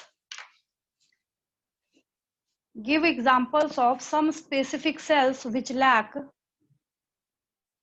specific cells which lack nucleus, जिनके अंदर होता ही नहीं है, जिनके अंदर क्या है, प्रेजेंट ही नहीं होता है, which lack nucleus. Ma'am some specific के बाद आपने क्या बोला? Mention the name of some specific cells which lack, मतलब जिसके पास नहीं होता है, LAC के, लैक मतलब नहीं होता है, व्हिच लैक न्यूक्लियस। या फिर इसको दूसरे लैंग्वेज में क्वेश्चन पूछा जाता है, which are devoid of nucleus. बच्चा सोचता है कि ये लैंग्वेज है डिवॉइड ऑफ न्यूक्लियस, डिवॉइड मतलब नहीं है उसके पास, एब्सेंट है। Which are devoid of nucleus, language कोई भी हो आंसर यही होगा, ठीक है। अब यहाँ पे जो मैंने आपको शुरुआत में समझाया था, एक डायग्राम से देखिए कितनी सारी एक्सप्लेनेशन निकल रही है। डायग्राम समझने का यही सबसे बड़ा प्लस पॉइंट और बेनिफिट होता है। अब नेक्स्ट हमारे पास क्या है यहाँ पे, कि हमें क्या समझना है, न्यूक्लियोलस समझना है। न्यूक्लियोलस क्या समझना है, हम लोगों को न्यूक्लियोलस समझना है, ठीक है। अब न्यूक्लियोलस के बारे में मैंने आपको बताया था कि जब आप न्यूक्लियस को देखना स्टार्ट करते हैं तो ऐसे डेंस साइटोप्लाज्म के साथ आपको कुछ थ्रेड्स उनके बीच में दिखाई दे रहे होते हैं। कुछ क्या है, इन्हीं के बीच में आपको थ्रेड्स दिखाई दे रहे होते हैं, ऐसे धागे की तरह। यानी जहां पे क्रोमोसोम प्रेजेंट होगा, that site of occurrence of chromosome is termed as nucleolus. उसके लिए हम लोग टर्म क्या देते हैं यहाँ पे, उसको न्यूक्लियोलस का नाम देते हैं, ठीक है। अब ये क्या है, एक भी हो सकता है, एक से ज्यादा भी हो सकता है। एक से ज्यादा हुआ तो हम न्यूक्लियोलाई बोल देंगे उसको। जो यहाँ पे न्यूक्लियोलस लिखा है ना हमने, इसका प्लूरल जब हम लोग करेंगे तो क्या हो जाएगा, वो न्यूक्लियोलाई हो जाएगा, ठीक है। तो कई बार ऐसा हो सकता है कि द, जैसा दिख रहा है वही लिखिए पहले, द न्यूक्लियोलाई। ये न्यूक्लियोलस जो है इसका प्लूरल है, आपको घबराने की जरूरत नहीं है कि मैंने यहाँ पे क्या लिख दिया। The nucleoli are specific spherical structures.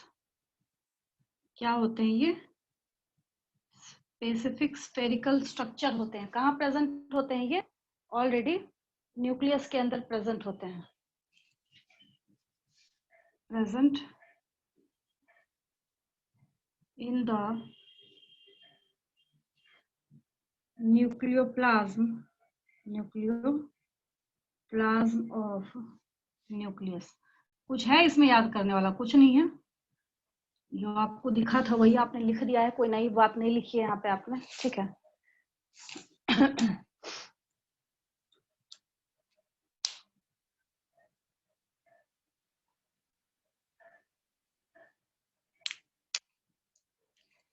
अब कहीं ऐसा ना हो कि आप इसको समझ लीजिए कि मेम्ब्रेन बाउंड स्ट्रक्चर है, इसके लिए मैं स्पेशल यहाँ पे एक पॉइंट लिख देती हूँ।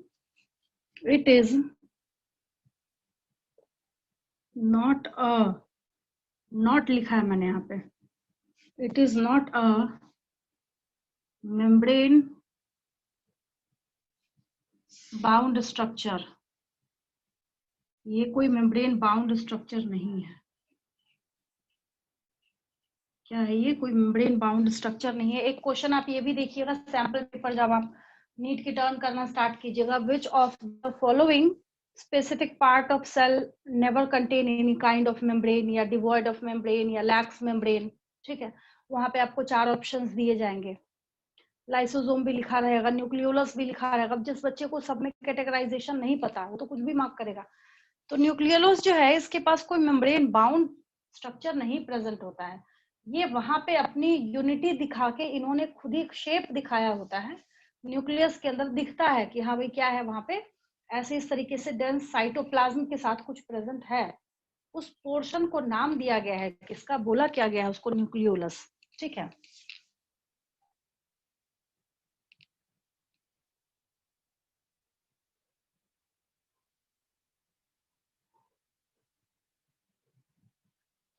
अब मैंने अभी अभी आपको क्या किया है, सेंट्रल डॉगमा समझाया है। तो सेंट्रल डॉगमा में आपने देखा कि कैसे डीएनए क्या कर रहा था, आरएनए बनाने का काम कर रहा था। तो उसके बेसिस पे हम यहाँ पे लिखेंगे। अब डीएनए यहाँ प्रेजेंट है तो आरएनए कहाँ बनेगा? यही बनेगा। तो ऐसा भी हम लिख सकते हैं कि nucleolus is the site of synthesis of RNA.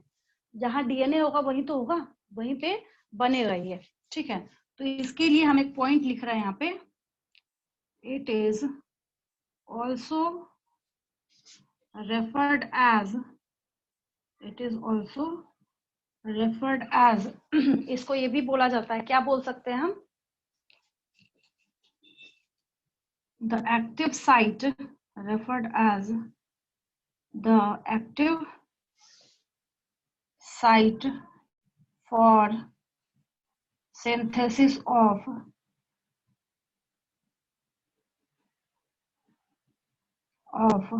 RNA। RNA के सिंथेसिस का एक्टिव साइट भी बोलते हैं इसको।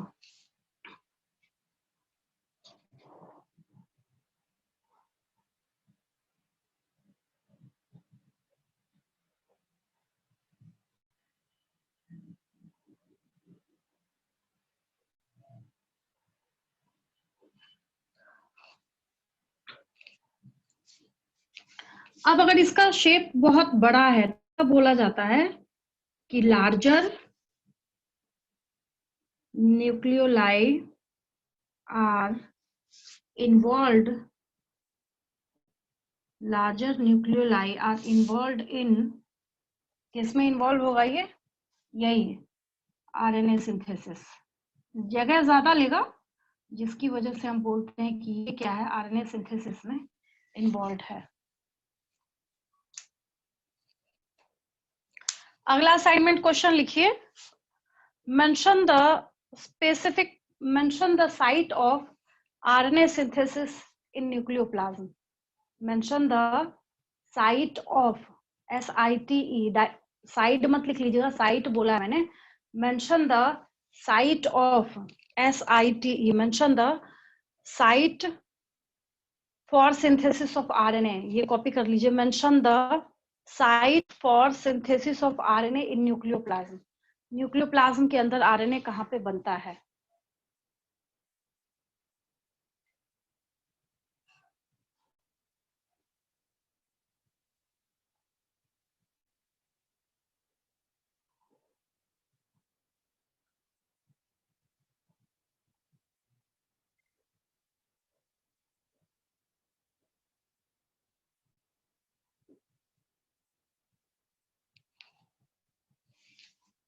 अब है क्या कि इसके अंदर ये जो थ्रेड लाइक स्ट्रक्चर दिखे आपको बहुत अच्छे से पता है, 9th में भी पढ़ा था आपने, उनको हमने क्रोमैटिन का नाम दिया है। किसका नाम दिया है? क्रोमैटिन का नाम दिया है। आपने वैसे सनग्लासेस देखे होंगे जो कि आप पहन के धूप में बाहर निकलिए उसका कलर ब्लैक हो जाएगा। आजकल ऐसा निकला है कि डिफरेंट शेड्स के कलर वो देना स्टार्ट करेगा, डार्क ब्लू हो जाएगा, कोई डार्क पर्पल हो जाएगा, कोई डार्क पिंक हो जाएगा। उसको क्या बोलते हैं हम लोग? फोटोक्रोमिक ग्लास बोलते हैं। क्रोमा मीन्स कलर होता है, CHROMA। क्रोमा मीन्स क्या होता है? कलर होता है। ठीक है, तो शुरुआत में क्या हुआ, कोशिश की गई इसको देखने की, तो फ्लेमिंग साहब जो थे उन्होंने क्या किया, इसको डाई करके देखा। डाई मतलब कलर, जो डाई जैसे हेयर डाई वगैरह यूज किया जाता है, तो बायो में जो डाई वगैरह आते हैं तो स्टेनिंग प्रोसेस बोलते हैं उसको हम लोग। ठीक है, तो इन्होंने क्या किया, स्टेनिंग प्रोसेस करके देखा तो पता चला कि कलर करने पे ये दिखता है। नाम क्या रख दिया? क्रोमैटिन। क्या नाम रख दिया? क्रोमैटिन।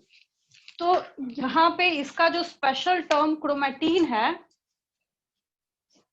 ये फ्लेमिंग ने दिया था, FLEMMING।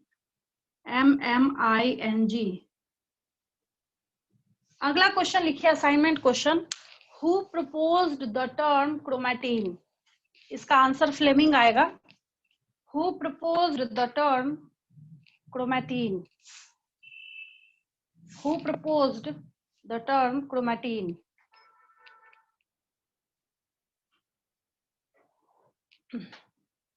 Chromatin for genetic material कर लीजिए, फॉर जेनेटिक मटेरियल, कि जेनेटिक मटेरियल के लिए क्रोमैटिन का टर्म किसने दिया?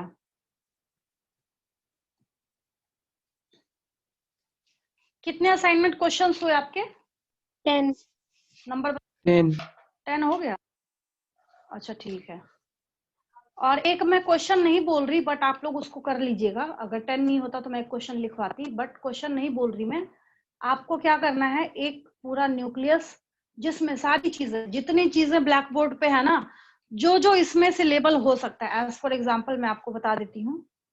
उसका न्यूक्लियोप्लाज्म, पहला nucleoplasm, outer nuclear membrane, inner nuclear membrane, nuclear pore, nucleolus, chromatin, मतलब न्यूक्लियोलस जहां दिखाइएगा अंदर में जो थ्रेड्स दिखाइएगा, क्रोमैटिन लिख दिया उसको। ठीक है, तो पूरा लेबल करके प्रॉपर पहले तो डायग्राम बनाइएगा आप लोग। ठीक है, देन क्वेश्चन आंसर करना स्टार्ट कीजिएगा। क्वेश्चन का आंसर साथ के साथ, अब मुझे नहीं लगता कोई बच्चा पूछेगा मैडम इस क्वेश्चन के आंसर में क्या लिखना है, क्योंकि आप ऑलरेडी जानते हैं कि आंसर में से कैसे आपने क्वेश्चन खुद ही निकाला है। मैंने यहाँ पे कोई अलग से या स्पेसिफिक आपको नहीं लिखवाया है, और जो 2-3 मैंने आपको स्पेसिफिक समझाए हैं यहाँ पे, वो आपका क्या है, डायरेक्ट नीट का क्वेश्चन है। जैसे सिंसाइटियम वाली कंडीशन है, ये सारी चीजें क्या है आपके लिए क्वेश्चंस हैं। ये ब्लैक बोर्ड का अगर पूरा कंटेंट आपसे नोट हो गया हो तो मुझे बताइए, थोड़ा सा आपको जेनेटिक मटेरियल एक्सप्लेन करना है, जो आपके बुक में नहीं होगा, एक्स्ट्रा बताऊंगी। तो पहले ही बोल दिया मैंने आपको, यस किसी मैम, बच्चे को इसमें से अगर हो हो गया, गया। नोट हो गया? ठीक है, यस मैम।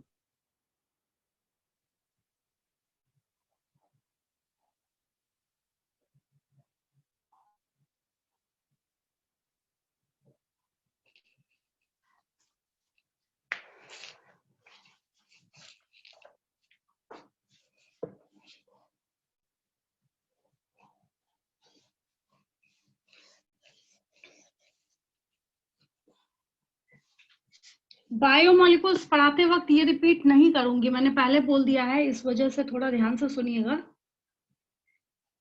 पहले ही मैंने आपको बोल दिया है कि इसको रिपीट नहीं करूंगी। इसको पहले अब कई बुक्स में या फिर आपकी बुक में भी आपने देखा होगा, न्यूक्लियस काफी बाद में समझाया जाता है। इसको पहले मैंने इसलिए बताया है क्योंकि आपने देखा होगा इसमें बहुत सारी चीजें हैं। सेंट्रल डॉगमा जब मैंने आपको बताया तो उसके साथ आपने ये भी सीखा कि प्रोटीन भी बन रहा है वहां पे। तो बहुत सारे प्रोसेसेस क्या है, सब एक दूसरे के साथ कनेक्टेड हो जाते हैं यहाँ पे, जिसकी वजह से आपको न्यूक्लियस क्या है पहले पढ़ना जरूरी हो जाता है। ठीक है, अब आपका जो जेनेटिक मटेरियल है आज के डे में, मैं उसके कंफ्यूजन को क्लियर कर रही हूँ। लिखा क्या मैंने यहाँ पे, आपका जेनेटिक मटेरियल मैंने यहाँ पे लिख दिया जेनेटिक मटेरियल।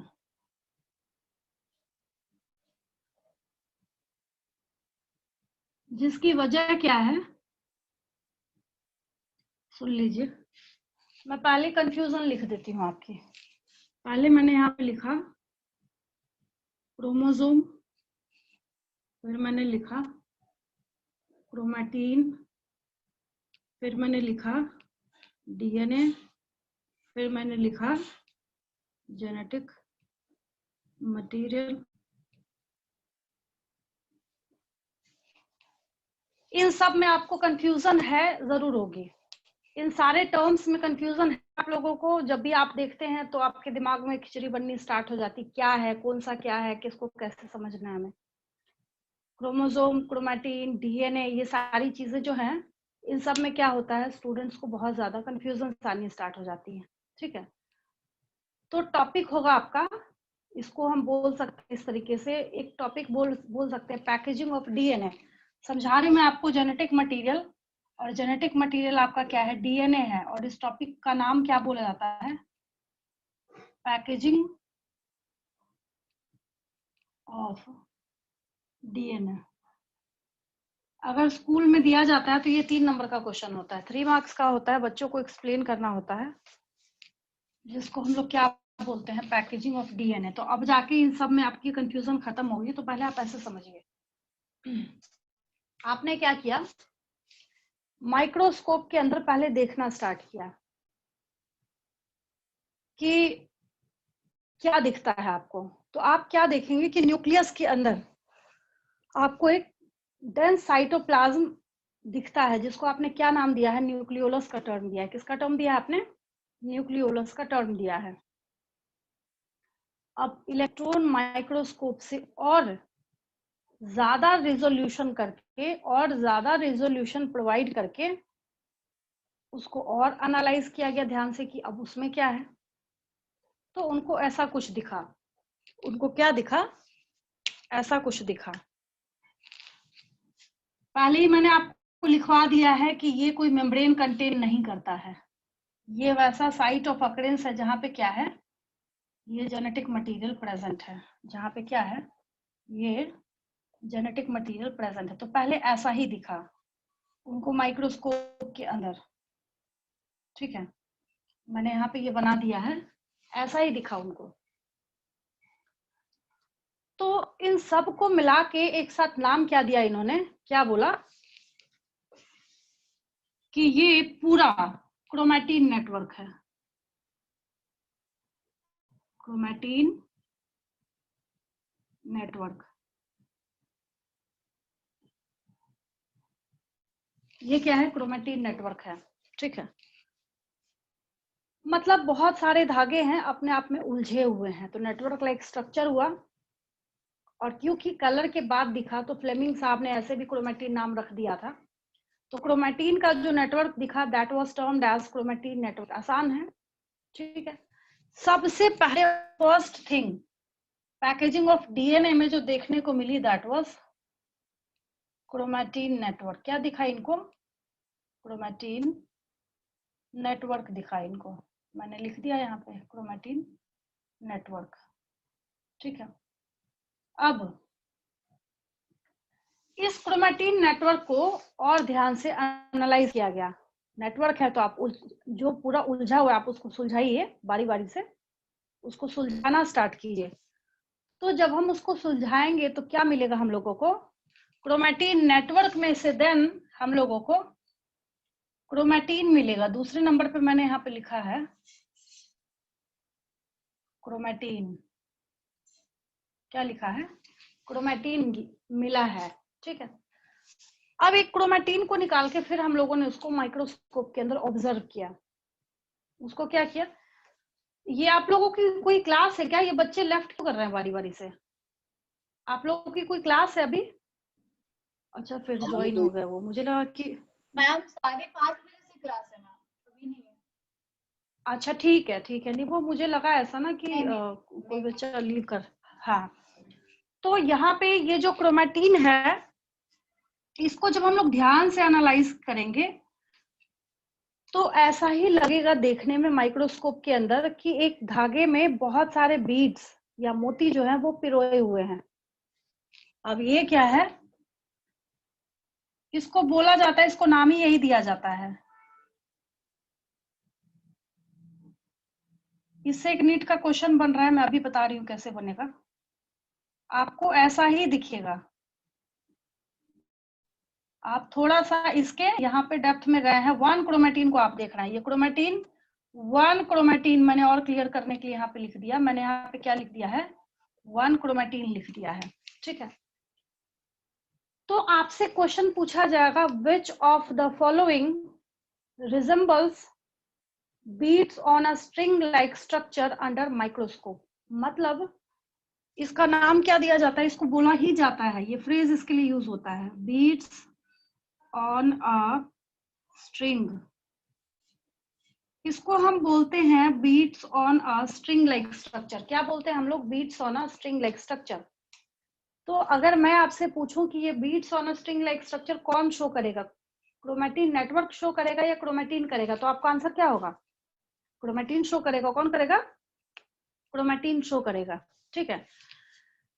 तो ये 1 क्रोमेटिन ऐसा स्ट्रक्चर रिजेंबल कर रहा है। अब यहाँ पे थोड़ा और दिमाग खराब हुआ उन लोगों का, सोचा कि पहले हम सोच रहे थे कि ऐसी नॉर्मल से थ्रेड्स होंगे, तो इन्होंने एक गुच्छा बना रखा है तो हमने उसको क्रोमेटिन नेटवर्क का नाम दे दिया। बट अब हमें यहाँ पे क्या देखने को मिल रहा है कि इसमें भी कुछ और specific beads on a string like structure हमें बिल्कुल वैसा ही दिख रहा है जैसा कि किसी धागे में बहुत सारे मोती पिरोए हुए हैं।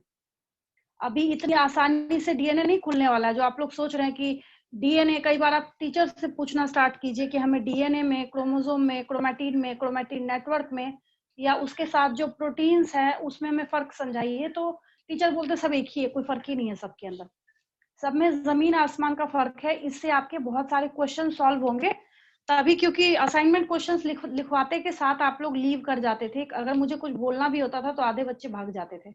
तो मैंने ये डिसाइड किया है कि जैसे अदर बैचेस में साथ के साथ में क्वेश्चंस लिखवा देती हूँ, देन मैं एक्सप्लेनेशन मेरा जब तक खत्म नहीं होता मैं बोलती हूँ, फिर बच्चे लीव करते हैं। तो अब से यही करूंगी, मेरे ख्याल से बेटर ऑप्शन भी है, आपको आंसर में भी कोई कंफ्यूजन नहीं होगी। तो हमारे पास आया यहाँ पे beads on a string like structure. अब हम और जूम करने जा रहे हैं इसको। जब और जूम करेंगे तो इसमें से एक बीड की हिस्ट्री निकालने जा रहे हैं हम, 1 बीड की हम लोग क्या करने जा रहे हैं, हिस्ट्री निकालने जा रहे हैं। आप लोगों ने देखा होगा कि विलेजेस वगैरह में जैसे लट्टू नचाने का काम करते हैं, तो धागा ऐसे ऐसे लपेटते हैं ना उसके चारों तरफ, ठीक है। अब वो जो लट्टू आप लोग देखते हैं उसका कील जो नीचे वाला होता है उसको गायब कर दीजिए, उसको मत इमेजिन कीजिए। अब जब एक को ध्यान से देखा गया, 1 को, तो इस 1 बीड के चारों तरफ ऐसे ऐसे डबल स्ट्रैंडेड डीएनए क्या थे, लिपटे हुए थे। डबल स्ट्रैंडेड डीएनए क्या थे, लिपटे हुए थे। मतलब कि हमने एक बॉल लिया, यहाँ पे बॉल लाइक स्ट्रक्चर लिया, ठीक है, और उसके चारों तरफ हमने क्या किया, ऐसे जो धागा हम लपेट रहे हैं दैट वाज डीएनए। क्या दिखा उनको, डीएनए दिखा। अब बात ये आई कि डीएनए जब बेचारा ऐसे साइड साइड में घूम रहा है तो what is this spherical structure, तो फिर ये स्फेरिकल स्ट्रक्चर है क्या, ठीक है। तो ये स्फेरिकल स्ट्रक्चर क्या है, हिस्टोन प्रोटीन है। क्या है ये, हिस्टोन प्रोटीन है।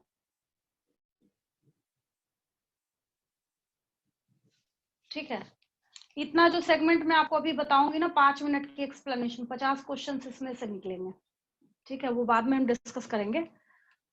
तो आपसे अगर क्वेश्चन पूछा जाएगा, विच specific protein is present in nucleosome, अब आप बोलेंगे अब ये न्यूक्लियोसोम कहाँ से आ गया।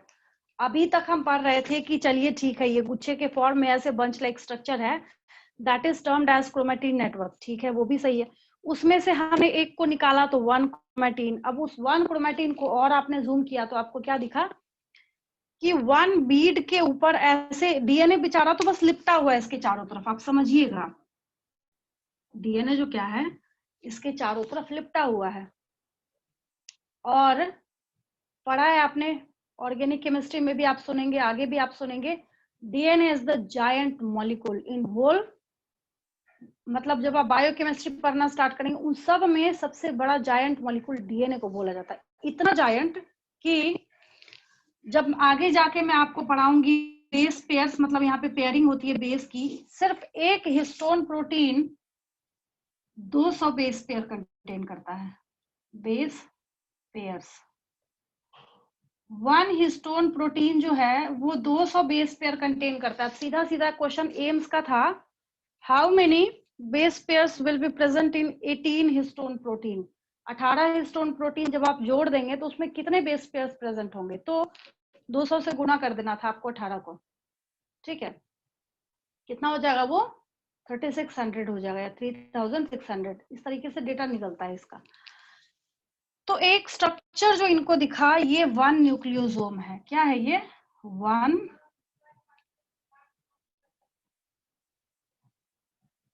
न्यूक्लियोसोम। बेस पेयर क्या है?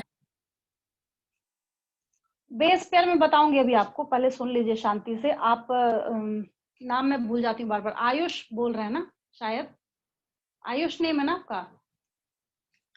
रिप्लाई कीजिए उधर से। जब कोई सस्पेंस मूवी स्टार्ट होती है ना, जब आप देखना स्टार्ट करते हैं या क्राइम पेट्रोल देखते हैं या सीआईडी देखते हैं, तो वो एपिसोड स्टार्ट करने के पहले ये नहीं बोल देता कि आप जो देखने जा रहे हैं इसमें मर्डरर ये है, तो 5 मिनट के बाद आप बंद करके भाग जाएंगे उसको वहां से। आप जो पूछ रहे हैं ना कि बेस पेयर क्या है, इस बेस पेयर के ऊपर पूरा बायोमोलिक्यूल्स चैप्टर है। तो तभी मैंने आपको बोला कि लीव नहीं करेंगे, थोड़ा सा शांति से सुनिए। थोड़ी बहुत आदत सुधारी है आपने, बट उसको और थोड़ा सा फिनिशिंग में लेके आइए। आप लोग अभी छोटे बच्चे नहीं है, 11th क्लास में बैठे हैं, स्पून फीडिंग तो होनी नहीं है आपकी वैसे भी, तो उसको समझिए। मैंने सिर्फ इतना बोला, अभी आपको डेटा दिया है बस कि 200 बेस पेयर यहाँ पे प्रेजेंट होंगे। ठीक है, अब बेस पेयर क्या है इसको समझने में 1.5 घंटा और एक्सप्लेनेशन चाहिए आपको। जैसे आपने पिछली क्लास में पूछा था कि हॉर्स और डोंकी इंटरब्रीड कैसे करेंगे, उनका क्रोमोसोम मिलता है क्या। तो अब मैं यहाँ आपसे क्वेश्चन पूछ रही हूँ कि जब आपको बेस पेयर नहीं पता तो आप मेरे से कैसे क्वेश्चन पूछ रहे थे कि हॉर्स और डोंकी कैसे इंटरब्रीड करेगा, याद आया? जो मैंने आपसे बोला था कि पहले बेसिक आपको पता है, जो आप ऐसे बिना सरकार का कोई सा भी क्वेश्चन पूछ रहे हैं। खैर अच्छा थे, क्यूरियोसिटी होनी चाहिए, पहले लीजिए। मैंने हर बच्चे को यही बोला है, पहले आप सुनने का काम कीजिए, पहले आप लोग सुन लीजिए, उसके बाद।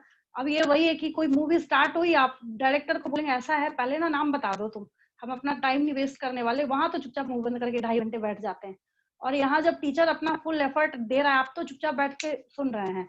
जो भी टीचर ऑनलाइन क्लासेस दे रहा है, हमारी हालत तो ज्यादा खराब है, हम तो लगातार 1.5 घंटे बोल रहे हैं।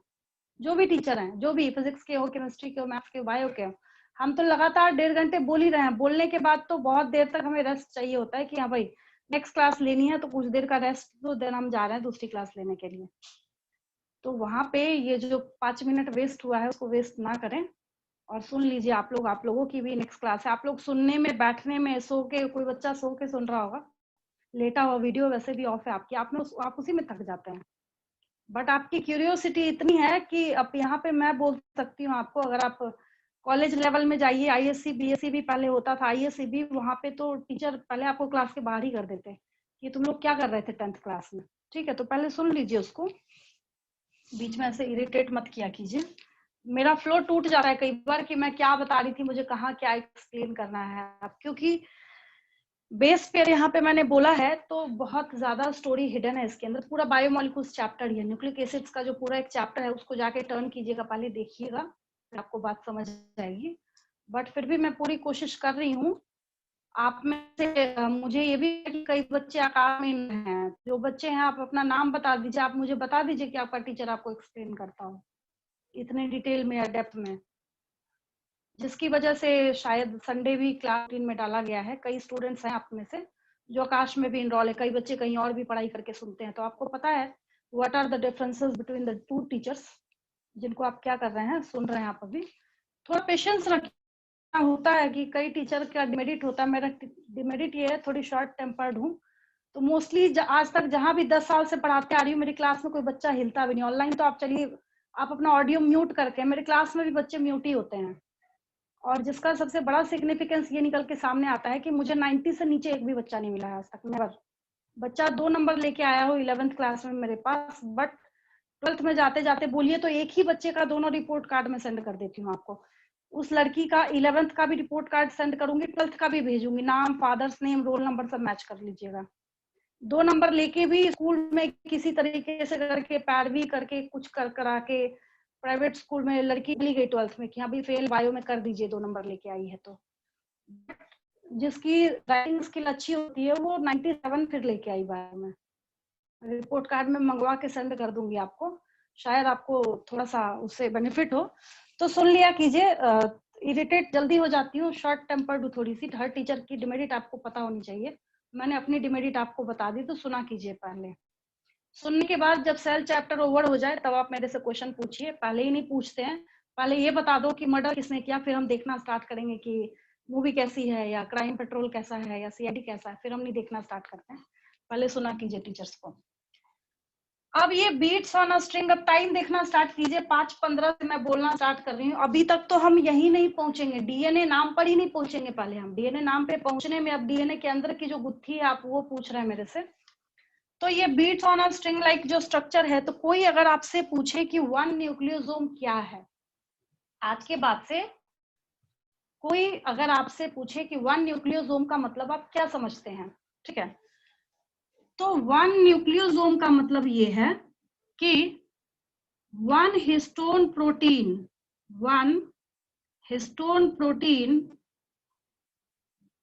Plus wrapped DNA. मतलब एक हिस्टोन प्रोटीन के चारों तरफ आपने क्या किया है, एक हिस्टोन प्रोटीन के चारों तरफ आपने डीएनए की रैपिंग कर दी है। मैं कोशिश करती हूँ फोटो दिखाने की ताकि आपको और अच्छे तरीके से क्लियर हो, ठीक है? अब यहाँ पे 1 न्यूक्लियोसोम का आपसे आंसर आ जाएगा। नीट का क्वेश्चन सुन लीजिए, वहां पे पूछा जाता है कि न्यूक्लियोसोम के रिगार्डिंग इसमें से सही ऑप्शन बताइए। पहला ऑप्शन आपको लिखा रहेगा हिस्टोन प्रोटीन प्लस 1 डीएनए, समझिएगा बात को, हिस्टोन प्रोटीन प्लस 1 डीएनए। दूसरा ऑप्शन आपको लिखा रहेगा DNA plus non histone proteins. Non histone proteins भी प्रेजेंट होते हैं, अवेलेबल होते हैं ऑलरेडी, ठीक है?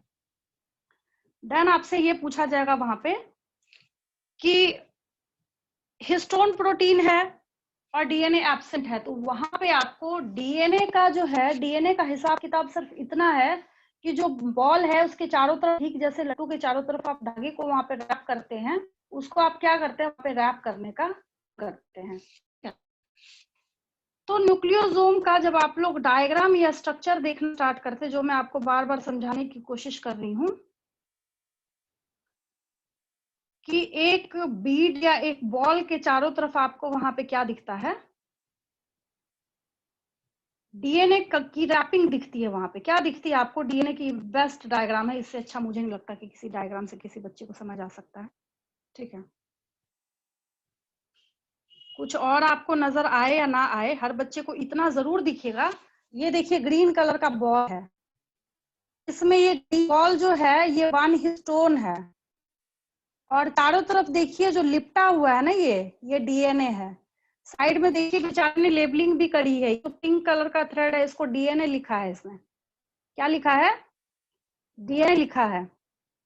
और ये बीच में जो ग्रीनिश बॉल लाइक स्ट्रक्चर है, that ball like structure is termed as, इस बॉल लाइक स्ट्रक्चर को हम क्या बोलते हैं, हिस्टोन प्रोटीन बोलते हैं। क्या बोलते हैं हम लोग, हिस्टोन प्रोटीन बोलते हैं। अब कोई दिक्कत किसी बच्चे को, it is termed as 1 nucleosome. ये क्या है, 1 न्यूक्लियोसोम है। क्या है ये, 1 न्यूक्लियोसोम है, ठीक है? तो यहाँ पे आपके पास अब प्रोटीन है, हिस्टोन क्या है, हिस्टोन इज अ प्रोटीन। तो आपको मैंने डे 1 से बता रखा है amino acid amino acid amino acid, तो आप बोलेंगे कि हिस्टोन प्रोटीन है, इसके पास अमीनो एसिड्स भी होंगे। तो इस हिस्टोन प्रोटीन के पास, ये जो हिस्टोन प्रोटीन यहाँ पे स्पेशली अवेलेबल है, इस हिस्टोन प्रोटीन में 8 अमीनो एसिड्स होते, 8। अगला नीट का question, how many amino acids are present in histone protein? तो यहाँ पे नोट डाल के आप लिख लीजिएगा, histone protein contains 8 amino acids. Option में आपको 2, 4, 5, 6, 7, 8 लिखा होगा। histone protein contains 8 amino acids, so also termed as, जिसकी वजह से इसको नाम क्या दिया गया है, हिस्टोन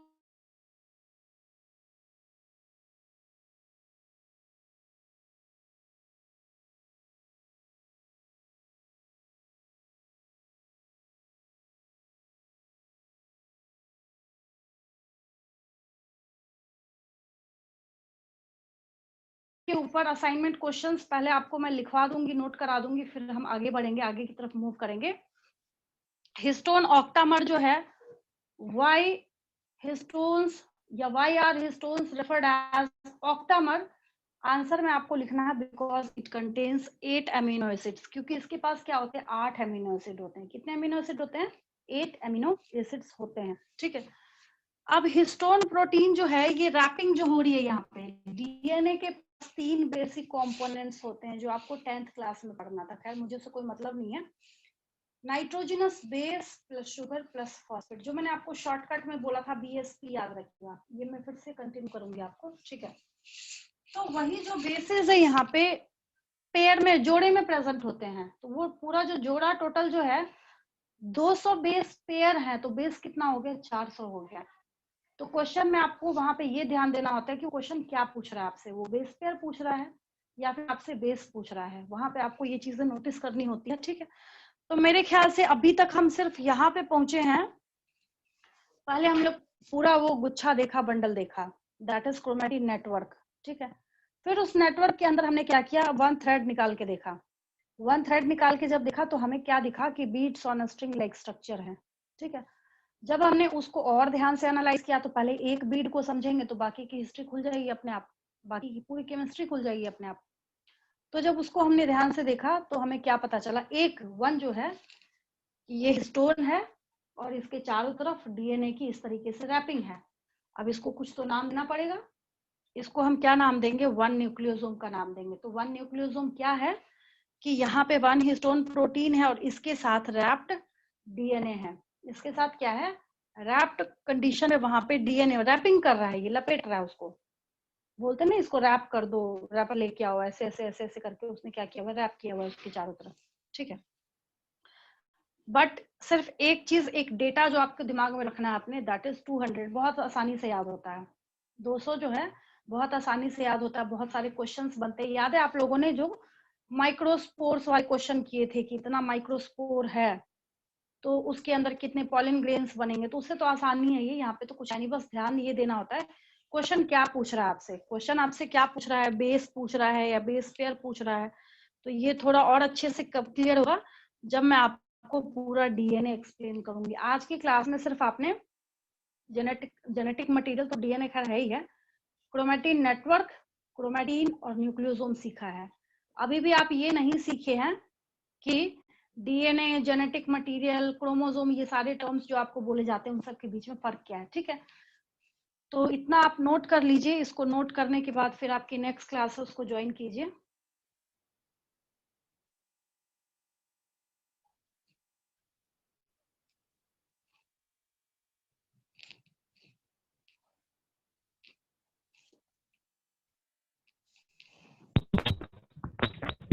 थैंक यू मैम।